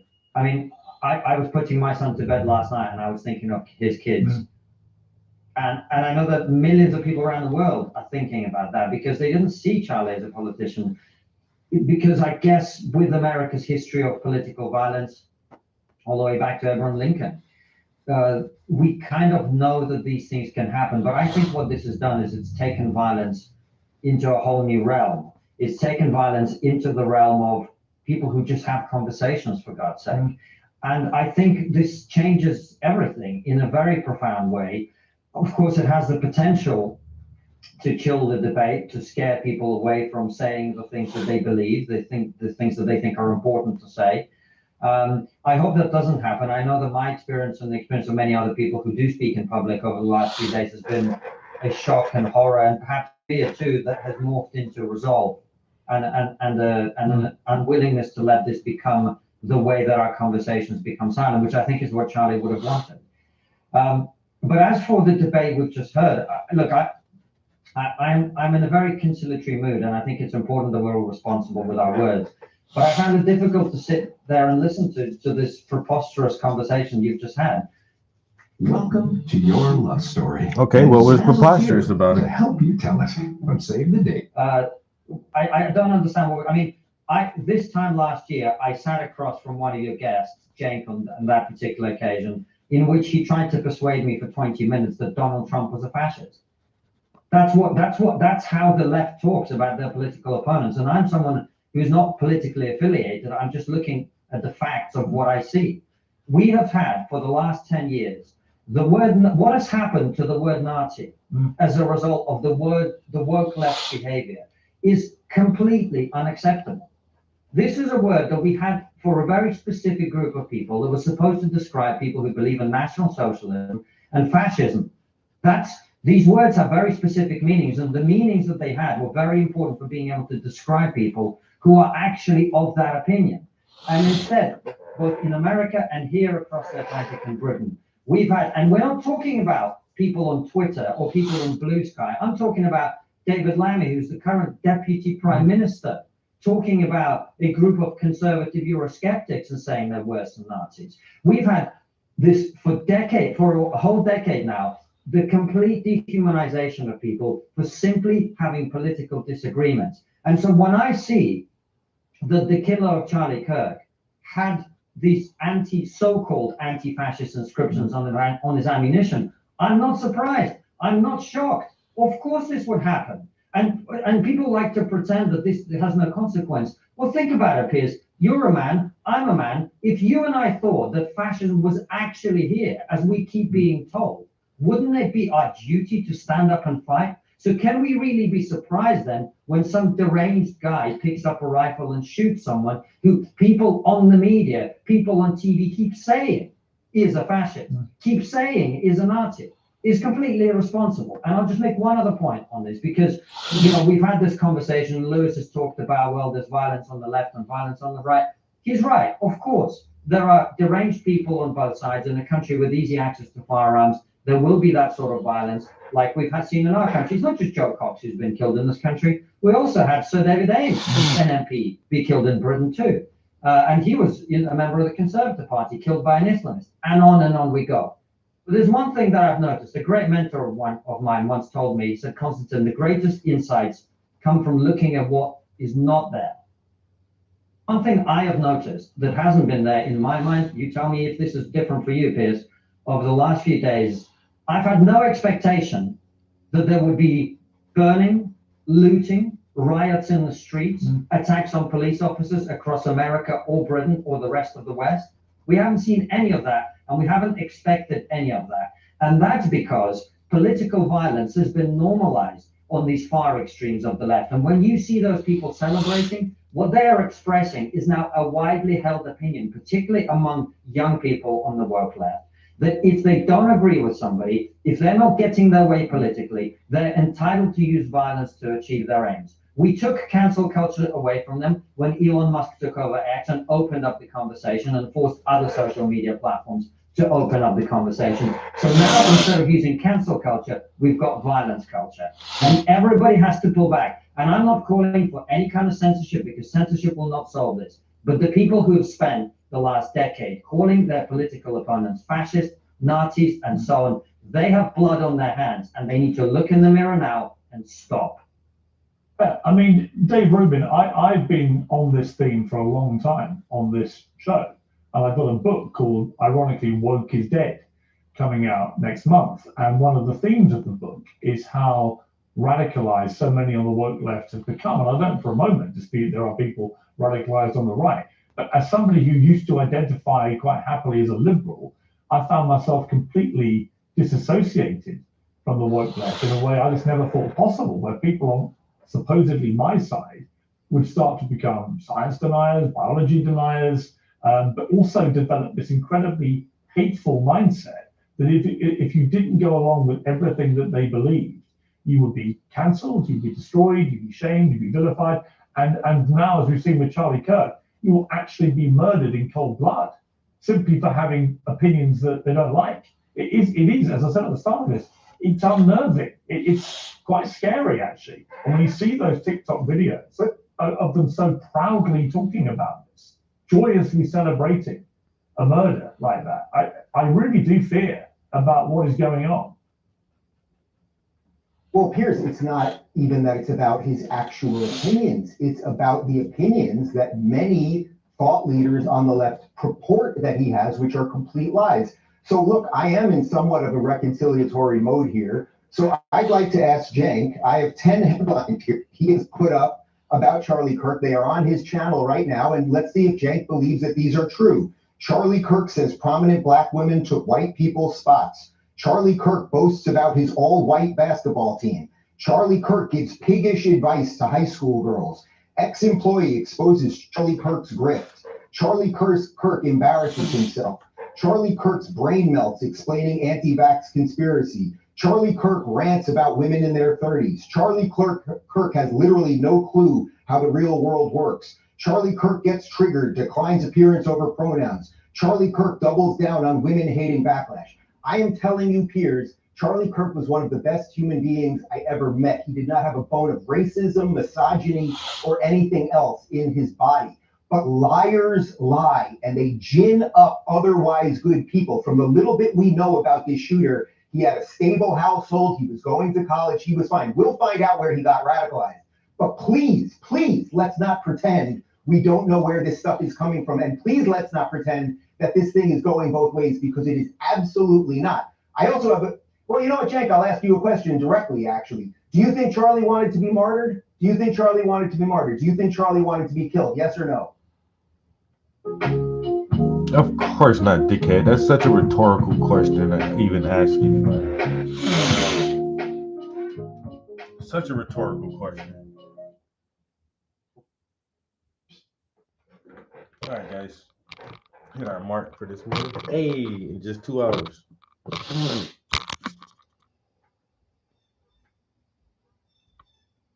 So all the skin tone has a first detailed layer. I think later this afternoon we can come back and maybe work on the hair a little bit. But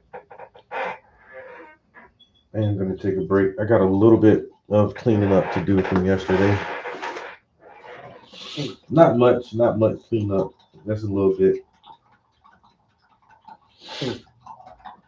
So it's still pretty early, and it's still kind of breakfast time. So maybe I can go have some breakfast and get some stuff cleaned up. Maybe work on this song for a little bit, and then I'll probably be back up here later. Before I cook dinner, or maybe after I cook dinner today.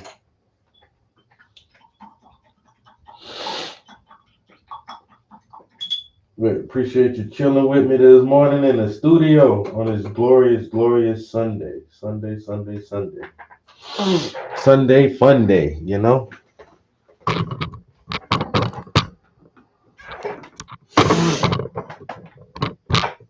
Sunday fun day with a nice whisper portrait. Yes, sir. That's looking pretty good. Loving that background.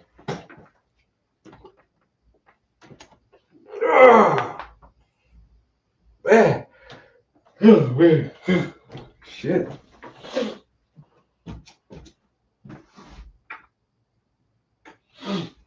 All right.